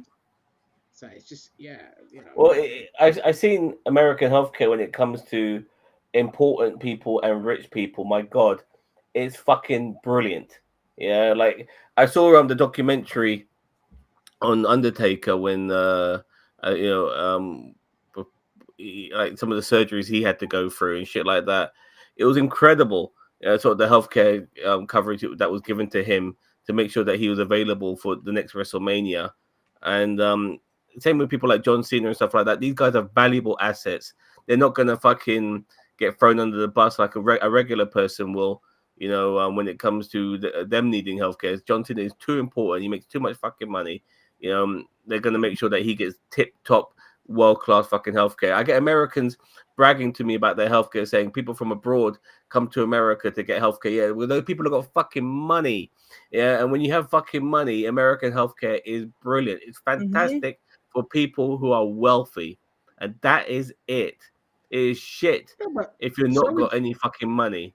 UK healthcare for those who have money that go private. It's amazing. It's But so often phenomenal. I hear stories though, Ginge, of like our football players going to the States for special surgeries and shit like that. Yeah, You because know, they have more better like for sports injuries and things like that. They have yeah. better specialists, Yeah, specialist but units. like he said, the normal person, like I sprained my ankle, it's still fucked up. How it's been 2 months. The doctor would have been just to see them, just to walk through the door would have been $2,000. There's no way I could have fucking got um PT or anything. So it's like, yes, we have all these great things, but it's the people that have money that are That is able to get fucking it. crazy. Uh, I mean, I might as well bring up the fact that my dad's in hospital right now, and he's is look, he's not dying, but it's not looking great for him regarding him ever being who he once was. You know, those days are gone. He's 86. He'll be 87 later this year. He's deteriorating. You know, with each day. He looked a little bit better today, but my point is that the sort of care that he's getting from the moment I needed to call an ambulance and all the paramedics that helped him, right up now to the constant care, the daily care, round the clock That's fucking care that he's Thank you. getting from the NHS at the Royal Free Hospital in Hampstead. Um, I'll be bankrupt right now. My dad would be bankrupt right now. Go if we had to do the American system, it would be impossible for us last to survive on that system. the Unless My you dad go last would into be the dead. home I UK. worked at was $11,000 a month. I said, how 11, did and people? that was a cheap one. That was a cheap The one cheap that one? had like 2 stars. We have a But this is why, five-star rating. and then people wonder why Americans do 2, 3 fucking jobs a day. Like this is not. This is oh god. Like this is why I get so frustrated with American exceptionalism when you see shit like this. Mhm. This is not right. Now, for me, yeah, like I said, like I always, for me, the NHS is my, it's like it's the one thing I'm always like I would die on the hill for it Mhm. because and where Me I too. am as well, like I'm not in an affluent area. I'm in one of the worst boroughs in London, but the healthcare in my borough is fucking phenomenal. Like if I could tell you, like the waiting lists for us is practically non-existent. Like when I had when my mum had an issue with her eye. She's cataracts. Within 3 weeks, she was in, operated on, and they will keep an eye on the other eye, other eye, other eye. And she's just like, you know what? I'm going to have surgery on the other eye now, before the summer season, all this kind of shit. So she said that in December, and then December 30th, so not even a month, we had the surgery on the other eye. That's crazy because here they spout, oh, if we have a system like that, we'll have to wait. You have to wait. You have to wait. And I'm like, you have to wait here anyway. You have to go in for a consultation visit. Then, after the consultation visit, then they see whenever they can get you. My ex's grandmother, who was 80 in her 80s, she needed a heart doctor like now, and they had the consultation, and then they couldn't actually see her for the actual doctor visit till it was like from November to July. So that long. I'm like, we're waiting anyway. So what's Yeah, the you pay difference? for it and you still wait. I can't look. I can't say regarding here in our UK system that we're great on everything. I'm not saying that we necessarily prioritize on everything, but when I found my dad unconscious last week, I called an ambulance and they were here within minutes. Yeah, because they prioritized. They knew this wasn't this wasn't like a non emergency issue. This was an emergency. This was urgent. Had to be fucking dealt with, and they came straight away. I think that depending on the issue, you either wait or you don't. When my dad one time he had an issue before, and I called an ambulance. They did make us wait a few minutes, but my dad wasn't. It wasn't urgent for my dad, and they finally came. What I'm basically trying to say is that I'll happily take a waiting time over fucking bankruptcy. Yep. You know what I mean? or over just nothing. Because like I Yeah. said, I have a sprained ankle and I just have been, thank God for Cheeto, because I've been able to get some PT help outside of the medical system. Like Yeah. Yeah, yeah. It's just it's just sad like that it's like that. But on the flip side, with our country, is you're on your own when it comes to. So, say for example, Zam, if you don't mind me saying, like, there's a situation where his dad clearly is going to need like round the clock care, so he's going to need a care home, but it's not free in this country. Like, we negate that. We negate eyes. We negate teeth. Because wherever the bourgeoisie can kind of get you, that's where they've got you. And Corbyn himself said, look, we can easily afford, it costs us less to do a national care service, okay, than it does the current system. Because the current system is it's just thousands and thousands of pounds spunked away to private companies, and they get the service you get isn't fantastic all the time. Again, where I live, there's really good care homes, and I think there's one or two good ones in Barnet as well. But it's a crapshoot for a lot of other places, like the level of abuse and all this kind of shit. And you're paying like thousands a week for this, and the service isn't great either. hmm? So the fact that we don't have that is areas that disgust me in this country. Like, and all this stuff pays for itself. And I'm sorry, but if you're an old fuck and you've paid your dues and you've done your time, you shouldn't be paying taxes. Like council tax, you shouldn't be paying. Fucking taxes on your savings, taxes on your pension, you shouldn't be saving. Like, our treatment of old people in this country is fucking disgusting. You know what People I mean? die from being frozen to death, man. Yeah. Because they of our heating and all of that sort of shit. But everything's skyrocketing now, and people kind Our of elderly are the poorest in the G20. and They our are the youth. poorest in the G20 because our state pension, unless you have a private pension as well, our state pension is peanuts. That you get what, like, it's gone up now a little bit, but it's still peanuts. It's like 1,100 a month. You know what We've I got mean? youth poverty as well, dude. That's why fucking Marcus Rashford did what he did those years ago. Yeah, because Yeah. we don't feed our fucking kids, or kids are going out without meals, or parents will sacrifice their own food so their kids can fucking eat. And then we get right wingers, pro life motherfuckers who have anti abortionists who hate these fucking ideas of feeding children. If you're fucking alive, fuck you. If you're in the womb, all right, we'll sort you out. Until you Same come here. out, then fuck you. You know what I mean? Yeah. Just Just ridiculous. I hate. I really have my disdain for the right. They are. There's no. These motherfuckers are evil personified, man. Like I don't want to beat around the bush and both sides shit. Yeah, there are people on my side who are fucked up, do stupid things, but then there's evil personified, Yeah, but and the there's these people. percentage Yeah, we're talking percentages for the 1% that you get on the left that are fucking idiots yeah, or yeah, yeah, Muslims and yeah. like But that. even then, I'm not. It's We're talking it's evil personified. 99% on the right. You know what I mean? Even like they don't want fucking people to have healthy lives, a good life. They want to shit on everyone. They want to look at people from on top on their balconies and let them fucking eat cake. They They don't even want them having the it's cake. so They're yeah, taking it from them exactly. as well. They want to take everything they got. They want to Everything. manipulate people and voting against their best interest, and then offer them nothing. And some of these people are so cult-like, they'll still fucking stick with them. And then so many people in red states in the Bible Belt areas are manipulated by their Mhm. fucking pastors and reverends and priests and shit like that to never vote fucking Democrat in those particular states because they're the demon and all of this sort of shit, and they wonder why their lives are so shitty and why they're always on food stamps and they're always on welfare, because Yeah, they're I mean, constantly voting against their own interest. They're never even, even even giving the opposition a chance. so evangelicals are not Christians.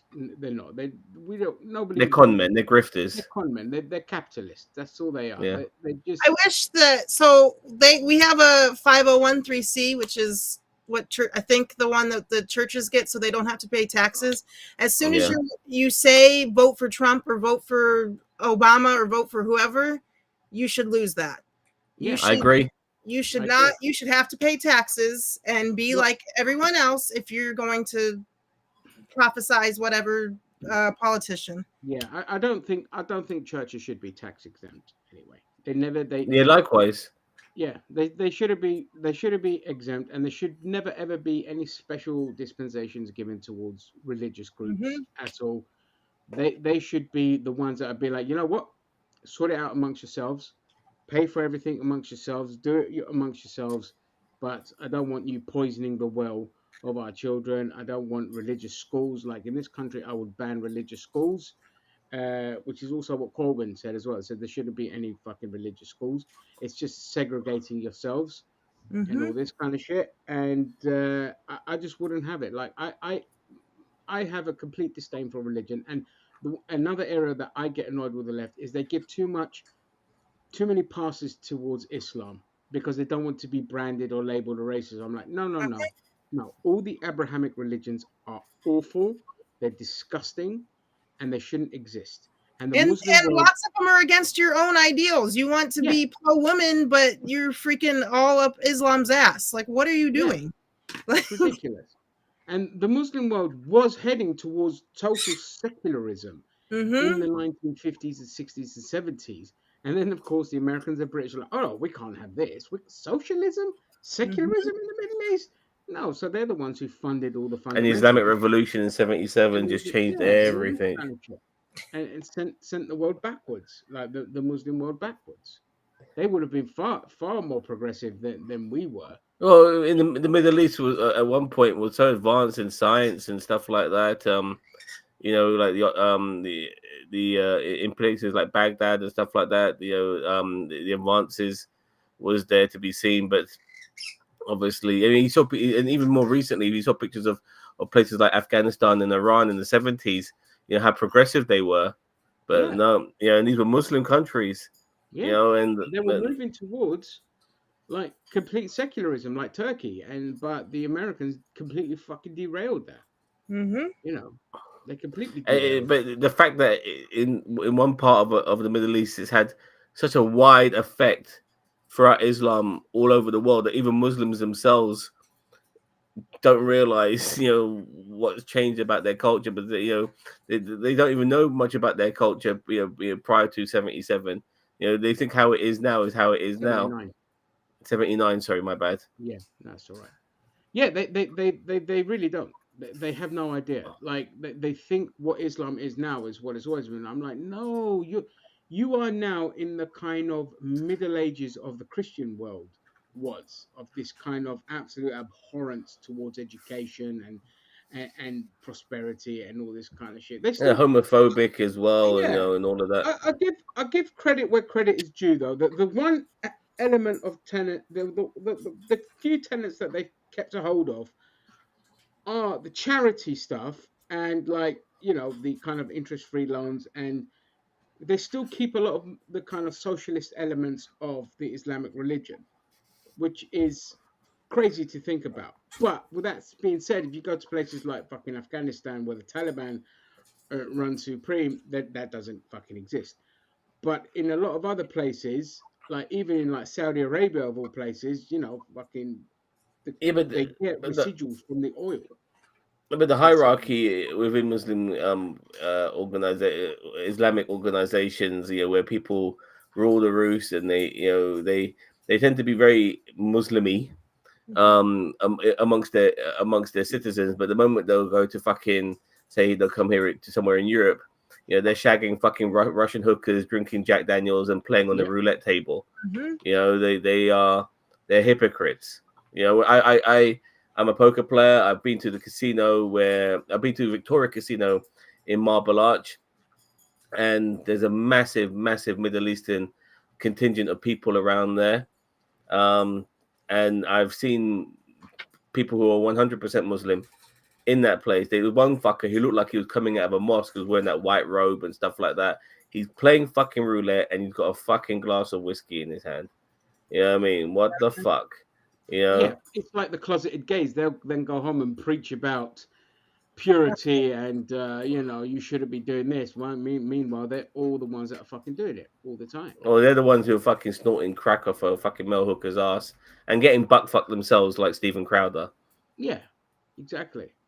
Yeah. So, speaking of butt fucked individuals, Kanye returned and Oh had a yeah, massive Oh no. bloody I meltdown. hate him, I man. think he Hate just him. had enough of Elon stealing his Nazi thunder, and Well, he says he's fuck. He says he shagged Trump's daughter as well, Ivanka. Apparently, Oh my he yeah, said that Jesus. it. didn't happen. He's just fucking lying. No, no, I know he didn't happen, but he's trying to make him. He tried to make.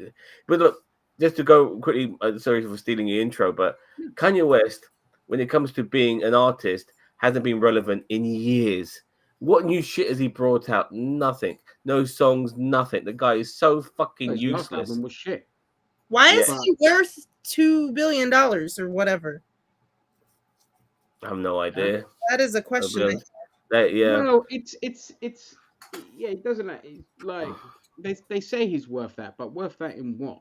You know what I mean? There's like because when you say 2 billion, that means like fucking assets or your musical library or things like that. But uh, plus the fashion deals that he's done, all this kind of stuff. But Yeah, that's true. yeah, in that regard, but he's probably fucking cash poor. He just has very good like assets, but he's fucking burning those bloody bridges because that meltdown he had where he was just like, I'm a Nazi and all this, and he's like, He made you join you the know, website, I'm trying to and find the conversation I had with a left person about this because Go for the it. way Yeah, that no, that's the way fine. that they said what they said was like, "Are you, so you're okay with it now?" So give me a second. Keep going, No, but you it find was yeah, that. And he had a website where he was promoting his website, and you go on that website, and there's only one item to buy, and that's a T-shirt with a swastika sign in the middle of it. yeah, You know what I mean? yeah. Like I mean, the he guy is really just is desperate to fucking keep himself relevant. seems It's all like about relevancy. yeah, he's just desperate to get, and because he suffers from bipolar, and because he's a complete nutcase, regardless of the bipolar, he thinks that this kind of shock value is how you garner something, and like people are just trying to say "Hey, this is so self-destructive. Like, what the fuck are you doing?" But it's so imbued in his head now of what it is because of the manic episode he's having. mm-hmm. That's it now. The protocol is all out, and the best news I heard was that his wife's divorcing him because of apparently what he made a Or the most basically. recent wife, the Kim Kardashian Part Two. Yeah. She they split up and they're gonna get a divorce because we was just like, she's clearly in an abusive relationship because he's saying a bunch of really horrible fucking things, and is making her wear things and do things that she's clearly not comfortable doing, and all this kind of shit. And I'm like, okay, I don't. garner sympathy for you for getting with him because you know what it's like. But I do garner sympathy when they start getting abused because it's not Mm-hmm. right. And you know, once they split, it's going to be interesting to see the kind of shit that he was doing because she's gonna tell all. You know, and I'm happy about that. I'm just happy that she's at least getting out. But anyone that gets with him after this, you seriously need They're to be sensible. don't. No offense, but you know what's happening. That's on you. Whatever happens then is on you. Yeah, and you Like, want For it for the me, fame. like Kanye has bragged about his Christianity. His whole time with with Kim Kardashian part two, like what was remotely Christian of you, when it came to your relationship with her, because you were doing nothing Christian at all. Like she was walking around fucking butt naked. You mhm. made your wife do that. How is that supposed to? How are you supposed to be an arbiter of Christianity when you're doing shit like that? It makes no fucking sense. These guys are full of shit. I've always said religious people are full of shit, and he has proven that for sure. Especially the rich ones, Oh always yeah, full of shit. yeah, they're always full of shit. But yeah, I mean that episode was just crazy, and it was talking about like, I mean, I laughed at the fat bitches stuff. It was fucking hilarious, but it's just like, what are you? I'll see if I can find it. I should have it Also, still. Actually, what? Yeah. the Yadolf Hitler was fucking crazy. Yeah. So my sister was like, the bar that she works at in New York is, I don't want to say obviously, but owned by a Jewish person. And he was Yeah. like, he's sort of, I think he's like somewhere in between our ages, like 41 maybe. And he's like, Kanye is canceled at 3, so some of them are okay. But then she goes into saying that, where is it? Is it bad to say I understand the deeper meaning of what Kanye is saying? And I'm like, hold on, wait, what are you talking about? And then she says, she's quoting him, I guess, because I didn't read that whole thing because I had to stop after like the 10th tweet, like that it was too much. Yeah. Until we recognize killing black people, I'm normalizing killing other people. And I'm like, that's kind of Malcolm X bullshit, and that's fucked up. Like, Malcolm X was not a good person. Like, what you're saying is that we're just gonna kill everybody until we say that killing black people is bad. Like, no, killing is bad. How about just that? Like, what the fuck are you talking about? So they're in this like mindset that he is doing something like above what we all can see. Like, he is like out there like prophesizing and being this great guy, and I'm like, huh? It's like labeling the fucking putting that genius tag on him just because he called himself a musical Uh-huh. genius. And I'm sorry, Kanye West is not a musical genius. Okay, he is just a glorified dog's body that people who have no fucking understanding or taste in music labeled him a genius after he called himself a genius. Hey, Chris, welcome to the stream. Hey, she Hey, said, in Hello. a way, I feel it sucks that people can't and aren't digging deeper into his meaning. Obviously, he doesn't want to kill Jews. Let's be effing for real. And I'm like, what are you talking about? Like, that's what he's like. If you go, like you said, you go to his website, he's buying swastika stuff. Like, I don't understand why you're saying that there's a deeper meaning. Like, there's no fucking deeper meaning. He's fucking lost his mind. That's all this is. Yeah. But yeah, they keep going on and on and on, and I'm like, but she's not the only one. This girl is not the only one that's saying stuff like this. And I'm like, you're the one that's missing the picture. And this is why we have politics in America the way they are, by the way. Yeah, but hey, it is I, crazy. Sorry. Yeah, come on, I made Christine. the video. It's won't let me send it to you, Zam, because it's 20 minutes long, and I guess it's too long. You'll have to let me know how to edit later. Yeah, hold on. I've got some people here. Yeah. How can we? Chris has made a 20-minute video. How do we get it off her? Ideas? Either email it or Dropbox it. Yeah, Okay. upload it to Mediafire, which is the easiest one to do because you don't have to install anything. Upload it to Mediafire, and then just send Zam the link to download it. Okay, And I'll it do has- that later. Yeah, You had to, it's you very had to do easy. that, Chris. It's very What? easy. Media then- fire. Yeah, it's So- so easy to do.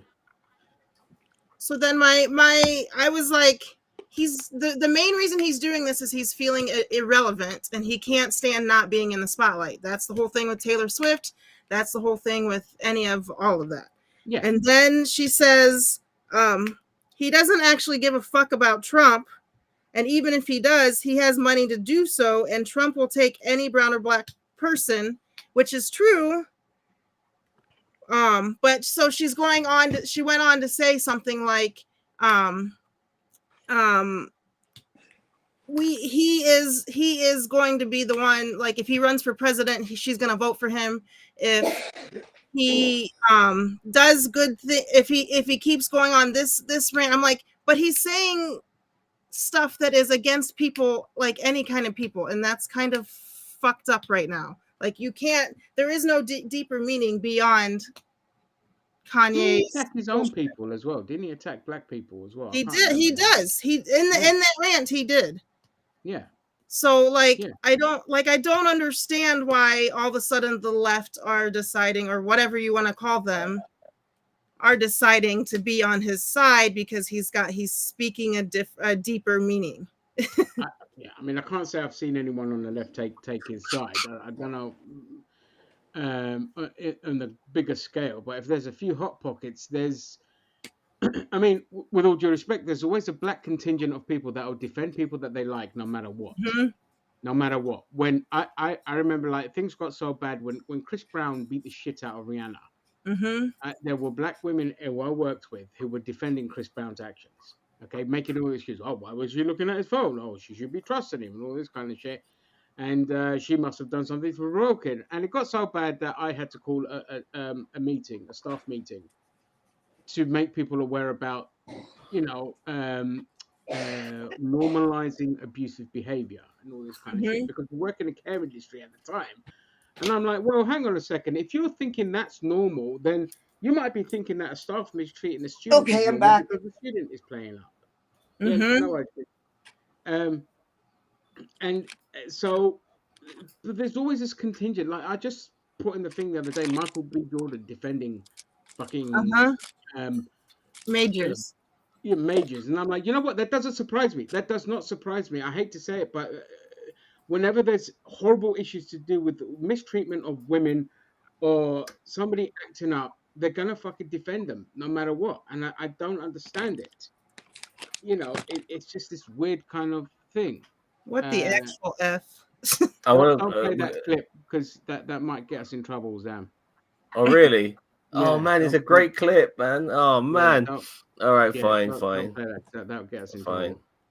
Sorry. Can Oh, you it's a great. put it in the chat though? Because I'd like to watch that. Yeah.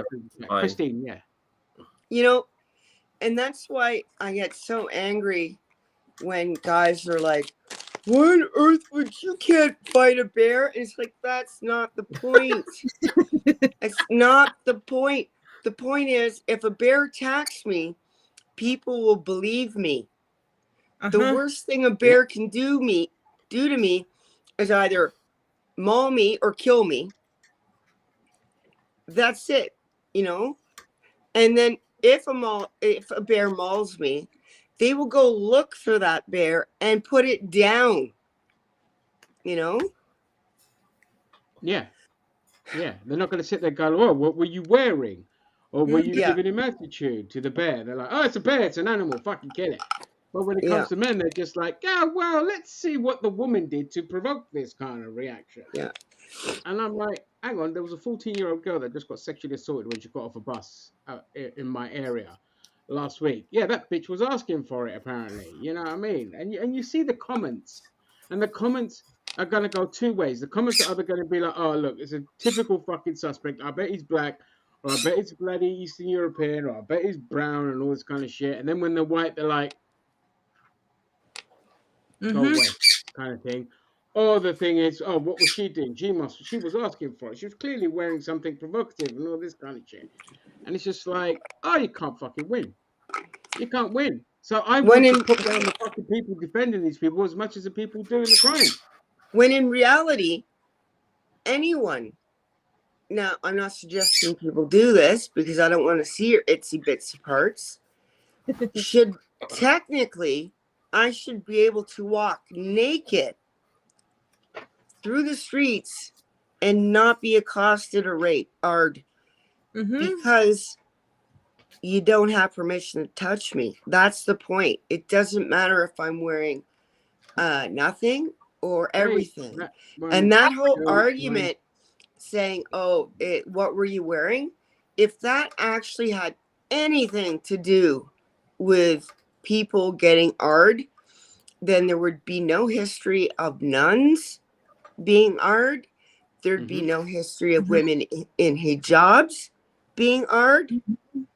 And there clearly are women that are fully covered, including their eyes with mesh, their hands, everything covered. Yeah. That are getting ARD. It has nothing to do with it. And it's always, it's like, I mean, that's not even an argument. The argument is bloke sees woman, bloke R's woman, but woman's fault. It's just like, what are you, fucking 5 years old? Are you stupid? It's just, it's just, but like I said, people will defend these kind of people, and it's just like, come on, man. Christine, while I have you here now, because he's been waiting. Yes, I've been waiting. I want to gauge the reactions or Canadian attitudes, with all the annexation and boycotting of American products and all this kind of stuff. I don't know if you've kind of been clued up on anything going on there. Okay. Normally we are very polite people, so I will put this as politely as I can. Fuck no! Fuck off! Get the fuck on your side of the road. No! Agreed. Yeah, but what I mean is, have you been seeing anything like on your end, other people as well, how they're reacting to it as well? There's been a lot of bots, but we do have a small minority, and we're calling them Maple MAGA. Oh, I know those ones. That want to become the 51st state, which is silly, because if you want to live in America, and I'm not one of those people that says if you don't like it here, leave. I'm saying I'm the kind of person who says if you don't like it here, make it better. But you don't have to make it better in your mind, America being better, because America already exists, right? So just face south and keep walking. Really, go. I'll help you pack. Is it true that people from Toronto are American wannabes? Not to my knowledge. I heard that from another Canadian person. I forgot how I heard that term. Maybe it was from somebody I spoke to on TikTok. Apparently, people from Toronto are American wannabes. I was actually looking on. No. If you want to find the largest group of wannabe Americans, you have to go to the province of Alberta, where most of our oil comes from. And they have been so indoctrinated and lied to by the oil companies and Danielle Smith, their premier. She's a traitor, by the way, who has Cheeto dust around her lips. No surprise there. Cheeto. Cheeto dust around her lips. Yeah, we also have, we have Cheeto, our Cheeto, but not that Cheeto dust, the president Cheeto. Yeah. She's a traitor, and she's in the pocket of the oil companies. So it is in their best interest to make their constituents believe that, all of Canada, like we're a welfare nation that only exists because there's oil in Alberta, which is not true. Canada actually subsidizes the oil industry in Alberta with like $8 billion a year at least, which is ridiculous. Like this, it doesn't make any fucking one more sense. thing, and our taxpayer money, not Alberta's taxpayer money, but all of Canada's taxpayer money, paid to put in our pipeline so that they could export that gas, those private companies could export their fuel and make money.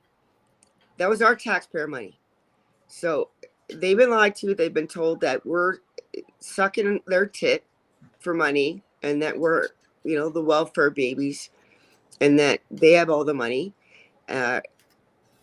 Daniel Smith, their premier, has lied to them.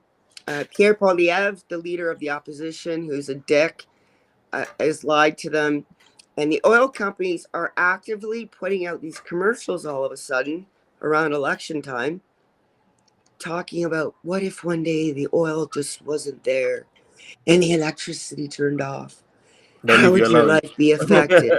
Yeah, they'll leave you alone. Yeah, yeah. But yeah, I was just looking at a map of Canada today, funnily enough, and it's amazing how many of the Canadian cities, like big prominent cities, are so close to the American border. There's quite a few of them, which I was kind of surprised. I always thought like Montreal was further north of Toronto, but it's more east, and it's still very close to the border. And obviously Toronto is, and Vancouver is, and there's another city as well, which escapes my Yeah, mind. they're all But by the yeah, border. It's their biggest trading partner as well. Well, yeah, Just if you think about it, you got to think about weather as well, and the weather. Yeah, right? So your cities are going to be closer to the warmth. Plus, our Great Lakes system and the St. Lawrence River is a shipping corridor. So that's why you have a lot of cities on your east coast that sort of go along there.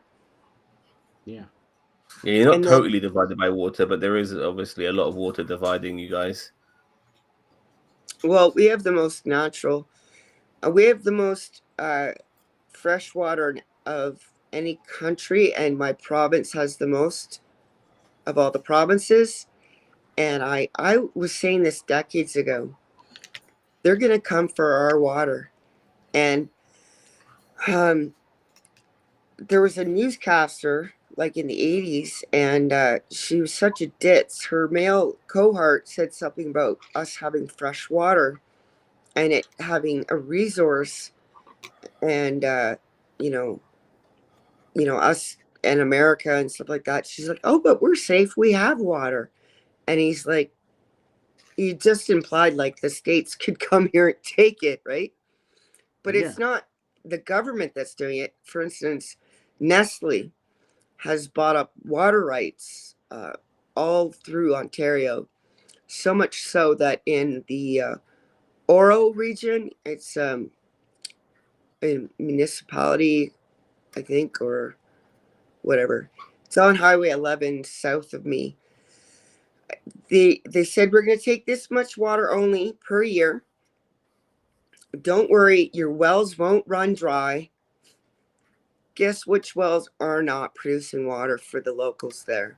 All of them. Oh, what are a dry. fucking surprise! Yeah. Yeah, and they still allow them to fucking do it. They Yeah. don't just take it back and say, "Get the fuck out." Yeah, just ridiculous.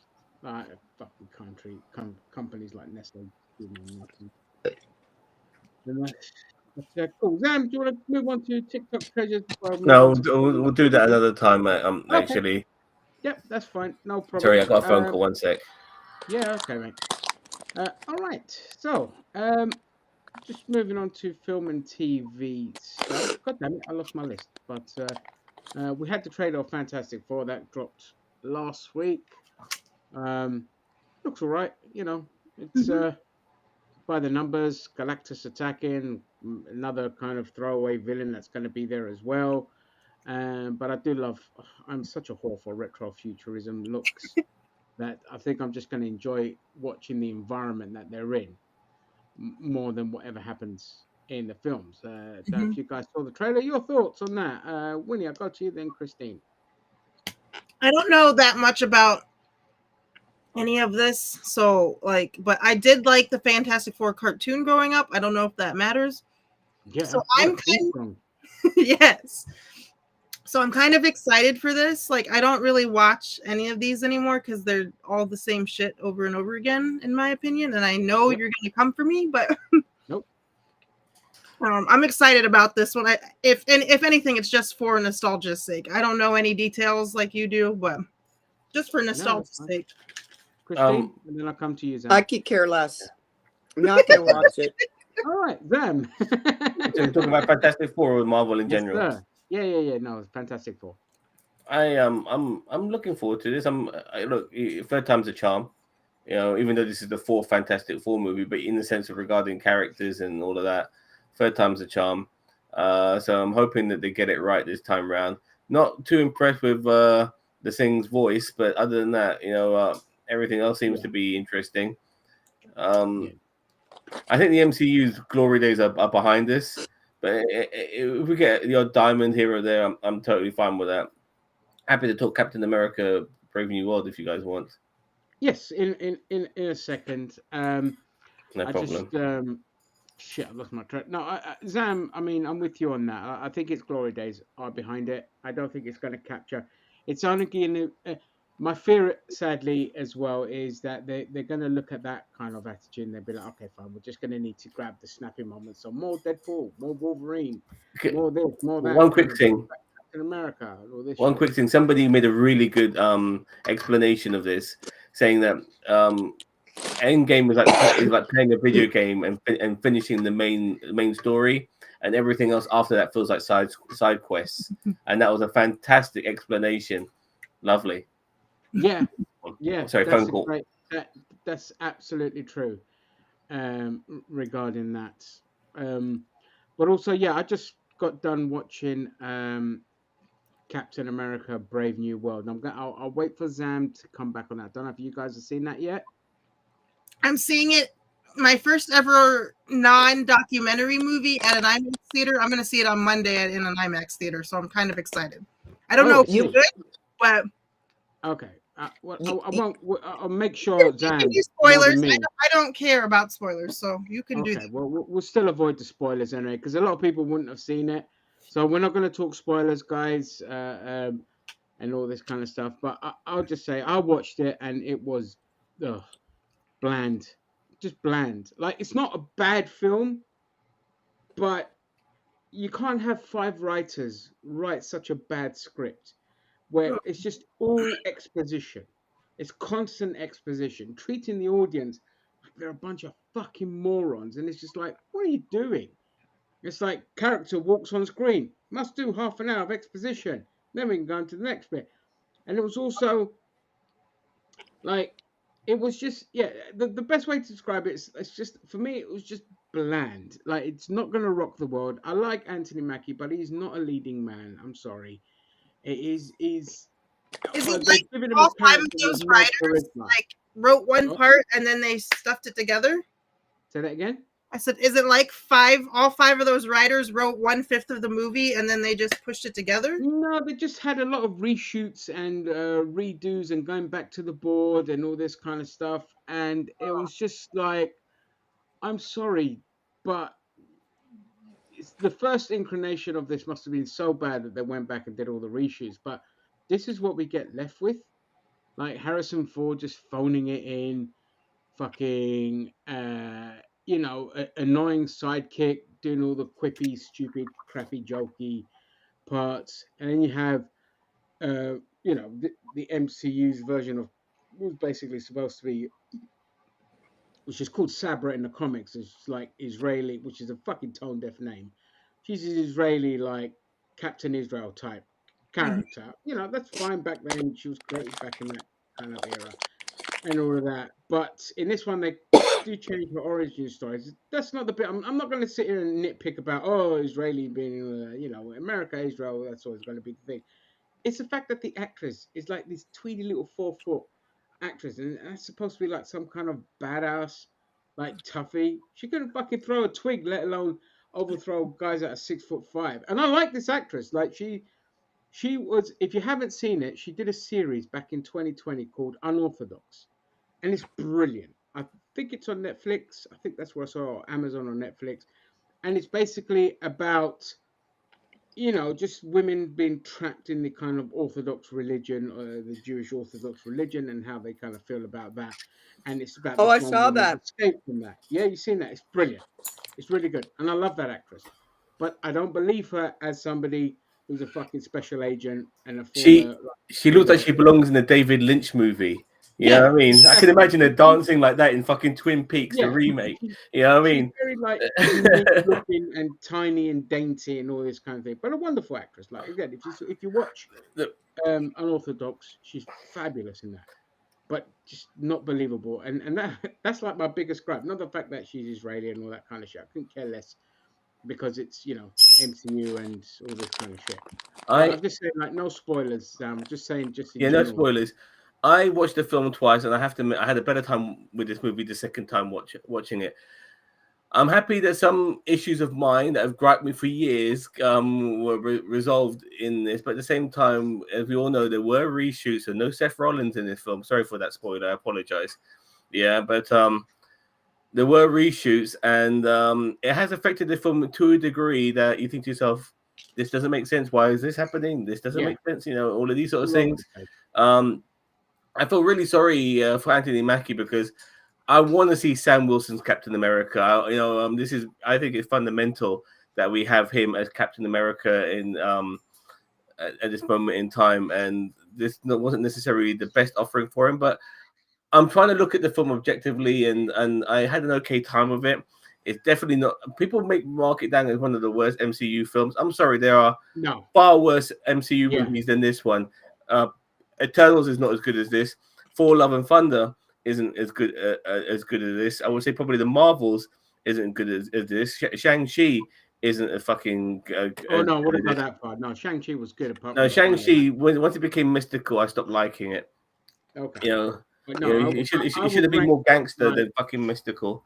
yeah, You know, in the bottom half I would put this in, but not bad. Like, it's it's not the okay. best. Yeah, like Yeah, it's this is not bad. this is the fourth Captain America movie, and it's the fourth best Captain America movie as well. But it did connect a few dots, and there were some interesting moments, there's some interesting action scenes, and I like the fact that this is a different Captain America. He's not got super soldier serum in him, and I think that's fundamentally important in how they portrayed him. I do fucking hope he does get some serum in him at some point, though. That would be a nice little touch if they did that. But oh, lovely, Ooh, springs in the lovely. air. You Snowing. know, so You can keep that. See Yeah. why, America? You don't want to come here. Okay? That's why. Yeah. Keep the snow. We don't want the snow. It's snowing here where I am now. But it's only light. so I'm eating right now, so I'm just going to go off camera. But yeah, that's Captain America, Brave New Worlds. Let us know what you think, Winnie. Once you go and see it, it'll be interesting to get another perspective on it. But keep in mind, I watch movies, and when I watch whatever or like things, usually, like I said the other night, I loved Madam Web, but everybody else hated it. But I didn't see a problem with it. But I'm not like all into this stuff. Yeah, if I you're not usually in, like movies, even if they're really like Freddy versus Jason is one of my favorite movies of all time. Obviously, it's shit, but I just love the camp. but Freddy vs. Jason is a fun film.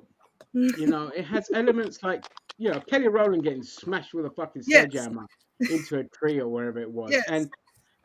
and just Robert Englund. Like I could just sit there and soak him up. I love him. Yes. I love Freddy, and I'm sorry, but we should have had.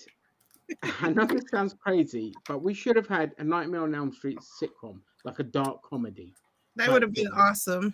Because Robert Englund can ham it up so beautifully. So Did I you not see like Freddy's Nightmares? Like, what? Freddy's Nightmares. Yeah, we had that, but that was crap. But like I Shaun meant of the more, Dead? yeah, more kind of tied towards like a cross between Inside Number 9, League of Gentlemen, like over here in the UK, there's kind of dark comedies, What We Do in the Shadows, that kind of thing, but with Freddy Krueger. Oh fuck it, with And Freddy Red and Dwarf. Jason. But You know what I mean? And all yeah, this kind of stuff. So But- my opinion should not matter as much as what I'm trying to say in this, because I like shit movies apparently. Okay. Fair enough. Fair enough. You're I like might Cheeto, go then and you think just it's like great, garbage. but like everybody might think I'm crazy, so I don't know. Yeah. Okay. That's Hey, if that's you like yeah, it, that's fair good enough. enough, right? Right. Yeah. Speaking of bad films that are, I was shocked when I saw this. Now I don't know if it's a real. I don't know if it's just like a joke picture. I need to find it now. But obviously we have the He-Man film coming out, and it was all swimming along nicely in terms of casting until they cast fucking Jared Leto as Skeletor. Why? Well, that's not the biggest issue anymore now, is it? Have you seen some of the set shots? That's what I'm trying to find now. Hang on. I hate Jared Leto, or however you say his name. I hate Yeah, him. he's quite unpopular, actually. Yeah, I mean, Yeah, he's also a rapist as well, isn't he? Of Yeah, him Yeah. being arrested. among other things. Oops, Zam. Well, if you Right? can become president of the United talking about- States, Sorry, Christine, 1 second. Are you talking about the ones where he's like, being held by police? That one. He looks like he's Adam, not He-Man. He Yeah, looks like he's yeah. Adam. See, that's what I mean. So that's what I was getting to that. I have a where- theory. I have a theory on that picture. then. If you know your He-Man lore, you also know that He-Man is actually Adam is half human. Yeah, Yes. because his mum, Marlena, I believe, the Queen of Eternia, is actually an American astronaut who ended up on Eternia. She met obviously the king. They fell in love, and she stayed on Eternia. And obviously Adam was born. So I think there might be a connection there with why he's on Earth, looking like Adam, because he might be living on Earth, to stay away from all the atrocities on Eternia through the connections of his mum being a human being. Yes, but I don't want that. That's No. I agree, but that's me long shotting it and explaining that if they just really want to stick to the law of who He-Man and Adam is and all of that, and it would be good actually to see a bit of Adam and see Adam turn into He-Man. I like the idea of that. I want to see that. I want him to go by the power of Grayskull, Prince and all Adam that being shit. around and all that. That's not the issue. I don't fucking have an issue with that. I have an issue with it being set on Earth. My other issue is that Prince Adam and He-Man are basically the exact same fucking person. Well, they are the same person, but He-Man has a tan, and Adam is fucking, whiter than fucking flour. Oh, So the fact that people don't know, I mean, it's not like with Clark Kent in the glasses, only the tan is giving him away regarding who he is. yeah. But anyway, it's just I mean, the guy looks the part. Don't get me wrong. He looks the part. Fucking, do you know what? Do you know what I despise about the internet these days? It's so fucking hard to get pictures of anything anymore without having to pay for it. Like everything is just so much more difficult to bloody get. It's like it's starting to wind me up. So anyway, you know what? I can't be asked. I'm not gonna bother. But anyway, the stuff for them set on Earth, like I don't want that. It's what made the first film horrible, is that they did that. They The never one in learned the their 80s. lesson. Yeah, and they never learn their lessons. I don't care even if it's all just for a bit to escape. No, Earth shouldn't play a part in it at all. Nothing. Not a fucking thing. It should be Eternia through and through, and it should just be a camp, fucking swords and sandals, fight fest, and just, lean into the humor. You need Skeletor who's humorous, and Jared Leto has no sense of humor. He's just a creep. hey And Winnie, everybody's kind of- Yes. have you ever Yeah. seen the documentary Operation Yellow Ribbon? No. Is it military based? No. It's about what the Canadians did for America on 9/11. And I think that every American should watch it, and Canadian. But anyone, especially those that think it's a good idea to annex us, should watch it, because it gives a very good demonstration on what good neighbors do and how to turn around and then try to invade, because that's what it would be. It wouldn't be we're turning the keys over and you're paying first and last month rent. You'd have to invade and people would die.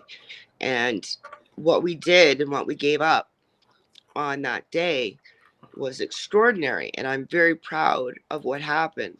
And it's one of the most heartwarming and harrowing stories that's not been told to anyone. Hmm. I would also like to add, what's that movie with Ben Affleck? Oh, the accountant. No, not the accountant. The one where he plays an American sort of like agent who helps get some of these Americans in America out of Iran. Oh, Argo. Argo, yeah. Watch Argo because the Canadians had a big part to play in that too, because they took refuge of these American citizens by claiming that they were Canadians, which is what a Yeah. lot of Americans do nowadays when they go abroad because everyone fucking hates them, so they say they're Canadians. And yeah, that's a good film as well. Watch Argo because the Canadians played a massive part in saving the lives of American citizens in Iran. Well, that's what happened on Operation Yellow Ribbon. Thousands and thousands of Americans were saved, and no one knows about it. And Yeah. the whole circumstance around it, how it was done, was amazing.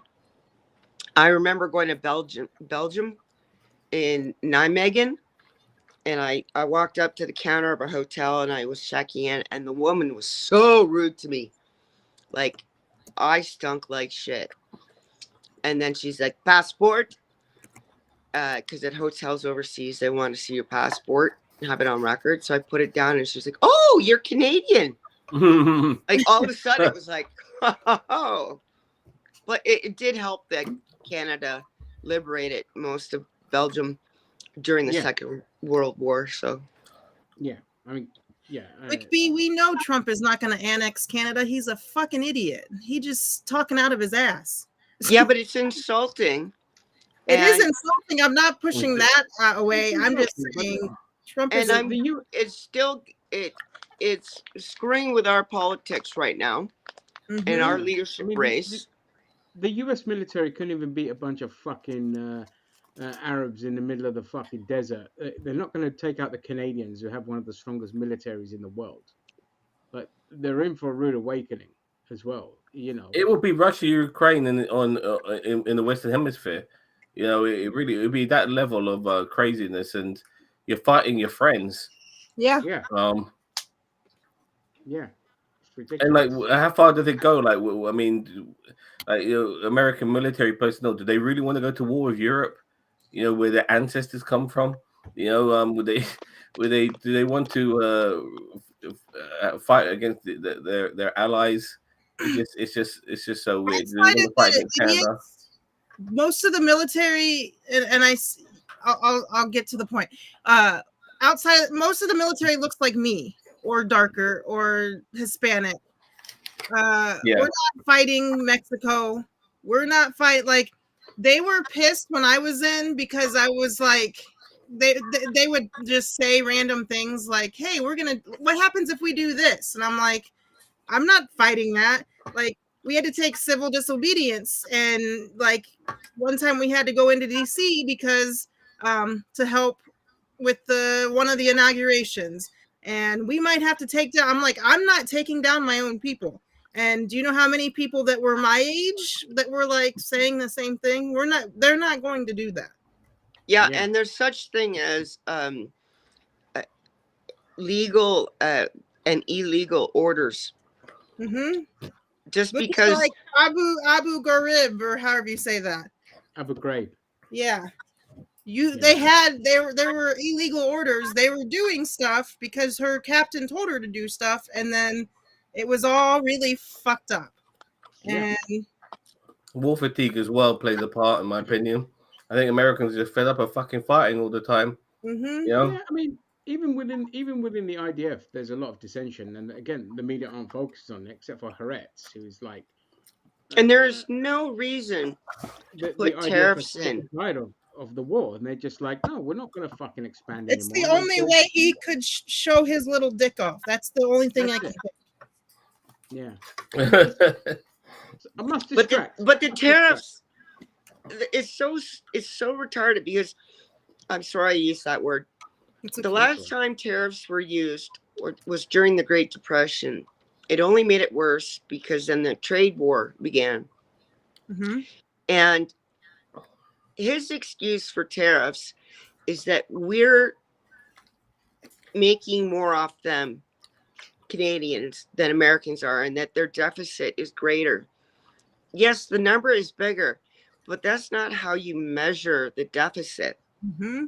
We have, what, 39 million people here?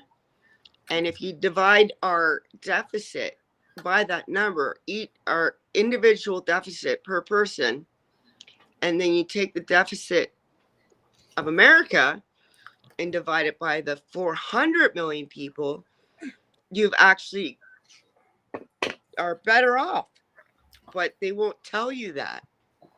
Right. Yeah. Yeah. I mean, And Trump also fails to mention that we gave the United States a huge cash loan that you haven't paid back yet. Mm-hmm. they won't pay it back. Yeah. They'd What never cash fucking loan? pay it back. They're the biggest fucking thieves on the planet, mate. They're not going to pay a goddamn thing back. No, the reason I don't think it's going to happen, but there's always a chance because he doesn't pay for anything in his life. So he's like, I'm not paying for your resources, and we've got a lot of precious metals, timber, oil, and he doesn't want to pay for it, and he wants to expand because he thinks he's a king, and he wants to expand his kingdom. He wants to act like he's Caesar, and this is It's the not. new No, Rome. it's nothing to do. He It's doesn't do nothing. consent. He grabs it by It's the. more to do with the people that paid him are just like, look, these countries have minerals and we want those minerals. We don't want to have to pay for it. That's why Greenland, like fucking Greenland, of all the places you're going to look to invade, and there's like because it's very rich in minerals. There's a reason why Denmark are like, no, you're not getting your fucking independence. You know, because it's just all to do with minerals. It's the same thing like John Bolton said. You know, during the whole Venezuela thing back in Trump's last presidency, is like, yeah, they got the oil. We want the oil. We don't want to have to pay for it. We just want it, Mm-hmm. kind of thing. And And that's why they're going after our national parks right now. Yeah, Yeah, Big, beautiful national parks. They are, by the way, side note, lots of those national park rangers are gonna fight that. If they Yep. have to spill blood, they're gonna fight that. I bet you a lot of the fucking national park rangers voted Trump. They didn't actually. Really? Really. Okay, that's good to know. and Because if they have, they're now regretting it because there's a lot of media where the vast majority of them are saying, "Don't touch our parks." Mhm. I've seen that as well, and I don't doubt that some of them did vote Trump, but I think a lot of Trump voters, even though they were warned, didn't give an F because things weren't going to affect them. And now, some of these people that would vote MAGA people need it to affect them before they can learn. And Yep. that's what's going on. well, the farmers are finding that out now. Mhm. A lot of the farmers have got buyer's remorse. So they're like, hey, I voted for Trump. I didn't This is vote what I for was you. waiting for. I'm like, if you guys are dumb enough to vote for him, I cannot wait till it affects you because you're the ones that it's going to affect the most anyway. Fuck them all. And that's Fuck them all. Yeah, I yeah. mean, we're at the point now where it's just like, fuck them. They get what they deserve. You know what I mean? Fuck them I all. always say the same to this country. It's just like, fuck them. You get what you deserve. This perpetual misery, you get it because you keep fucking voting right wing. And you're so fucking dumb that you're just never going to wake up and realize, this thing I keep voting for that hasn't changed in 50 years, maybe I should vote for the opposite thing. But they're so propagandized that they think the other thing is the bad thing. But the other thing, when you explain it to them very carefully, paint by numbers, they're like, oh, yeah, no, I like that. But then the brain automatically then switches straight back to, communism bad. It's like, right. you want Plus- free healthcare, you fuckwit, don't you? You want free healthcare, yeah? That's socialism, you fucking idiot. Plus, the other thing that's what done. you get every month is socialism from Social Security. It even has the word in it, you dumbass. Yeah. And when you explain to them that schools, fire departments, libraries, roads, bridges, dams are social, they don't believe you. Police. And then when you tell them, oh, where was I going to go with this?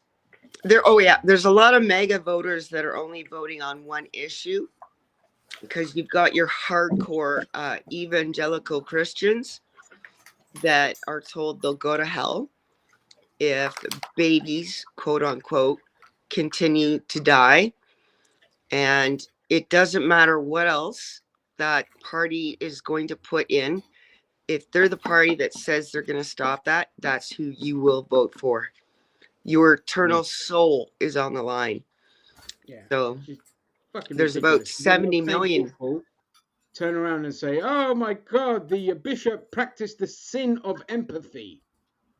Yeah. The sin Or of, and it's like, oh, kill these fucking people, kill them. They are just, let's they look at are the facts. scum. If you make it illegal, it doesn't go away. It just makes it Unsafe. scarier and more dangerous. And if you really are pro-life, you'd want it to be safe and available. So if someone had to have one done, they could survive. But they're not pro-life. They're pro-birth. Yeah, it's just about controlling How the chicks. fuck? How the fuck could anyone who loves guns as much as these cunts do call themselves pro-life? Makes no sense. I'm pro-death penalty. I love my guns. I'm also pro-life. Fucking cunts. Yeah. Hate them. Look, Die. I'm not Oh, one and to tell women what to do, but personally, I would go on the world's biggest sex strike ever. Keep them legs closed. No pussy for any man, be they progressive, be they right wing, until they put protections for abortion and contraceptives and all this kind of shit. Just keep them legs closed. And be like, you get none of this until we get our protections. And power of that's the it. pussy. The power of the And pussy. Oh, trust me, it's a very powerful thing. No, and yeah. then there's people that they're saying they're pro-life, yet they don't want starving children to have breakfast programs at school or Mhm. lunch programs. Yeah. They're complete oxymorons. That's what they Or are. or Morons. fun things like what is the social services where they go in and make sure kids aren't being hurt. They're understaffed. Child protection. Yeah. Yeah, So that's services. Yeah, they're underfunded. against that as well. They're against Yeah. everything. They have Mhm. no principles. They just want It's women to suffer, and that's it. They just make them babies for the capitalists, please. That's your we job. we We need need more more of them. fodder for our wars in the future, Yeah, we need more because fodder you for our know wars. rich people can go and have one done anytime they want. Politicians get their mistresses done all the time when they need it, but Mhm. it's the poorer people that are going to be forced to have more children. They'll stay in deep poverty, and then it will be like, well, when you're 18, your only option is to join the army, so now you're fodder. Yeah. Yeah, rich people will never send their fucking kids to fight in wars, will they?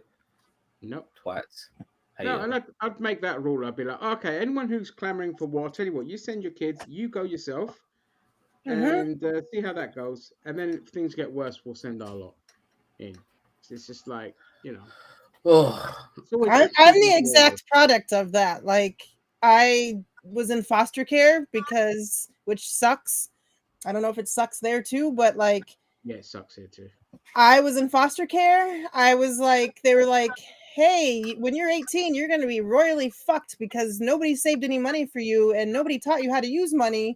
But we're going to kick you out on your own and you're going to have an apartment and all of this in 2 years. And I was like, crap. So then I'm like, well, what can I do? I joined the fucking army. Yeah, That's literally all they that's what want they from rely us. on. They rely on yeah, that desperation. That's why they offer so much in the army, your education, your healthcare, and all this kind of shit. Because they're like, we need our fodder. We need our dogs of yeah.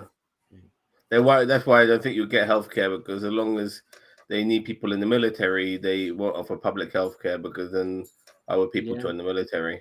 Mm-hmm. yeah, yeah. That's true. That's cool. All right. Anything else? No, that's it for Just me. stuff my ass, All literally. right. Nice. Well, on that note of Zam stuffing his ass, hopefully orally, not rectally. I'd like to Oh, thank everyone Jesus. that joined us. I'd like to thank my co-hosts and everyone that joined us in the comments. A little bit quieter than usual in the comments, but is what it is. It's a Saturday, so weekend people are more away doing that. And on that note, keep an eye out for other stuff that we have coming out. There's always plenty to see and do. I think we'll review Captain America on Sunday. Yeah, maybe I've got my nephews coming around tomorrow, so I'll see how I feel. If I'm not knackered after that, then I'll join in. But it's not the end of the world if I don't. And on that note, everyone, have a lovely You night. can visit Canada anytime you like, Americans. We do like you individually, not your government, but you will have to go home eventually. Oh, so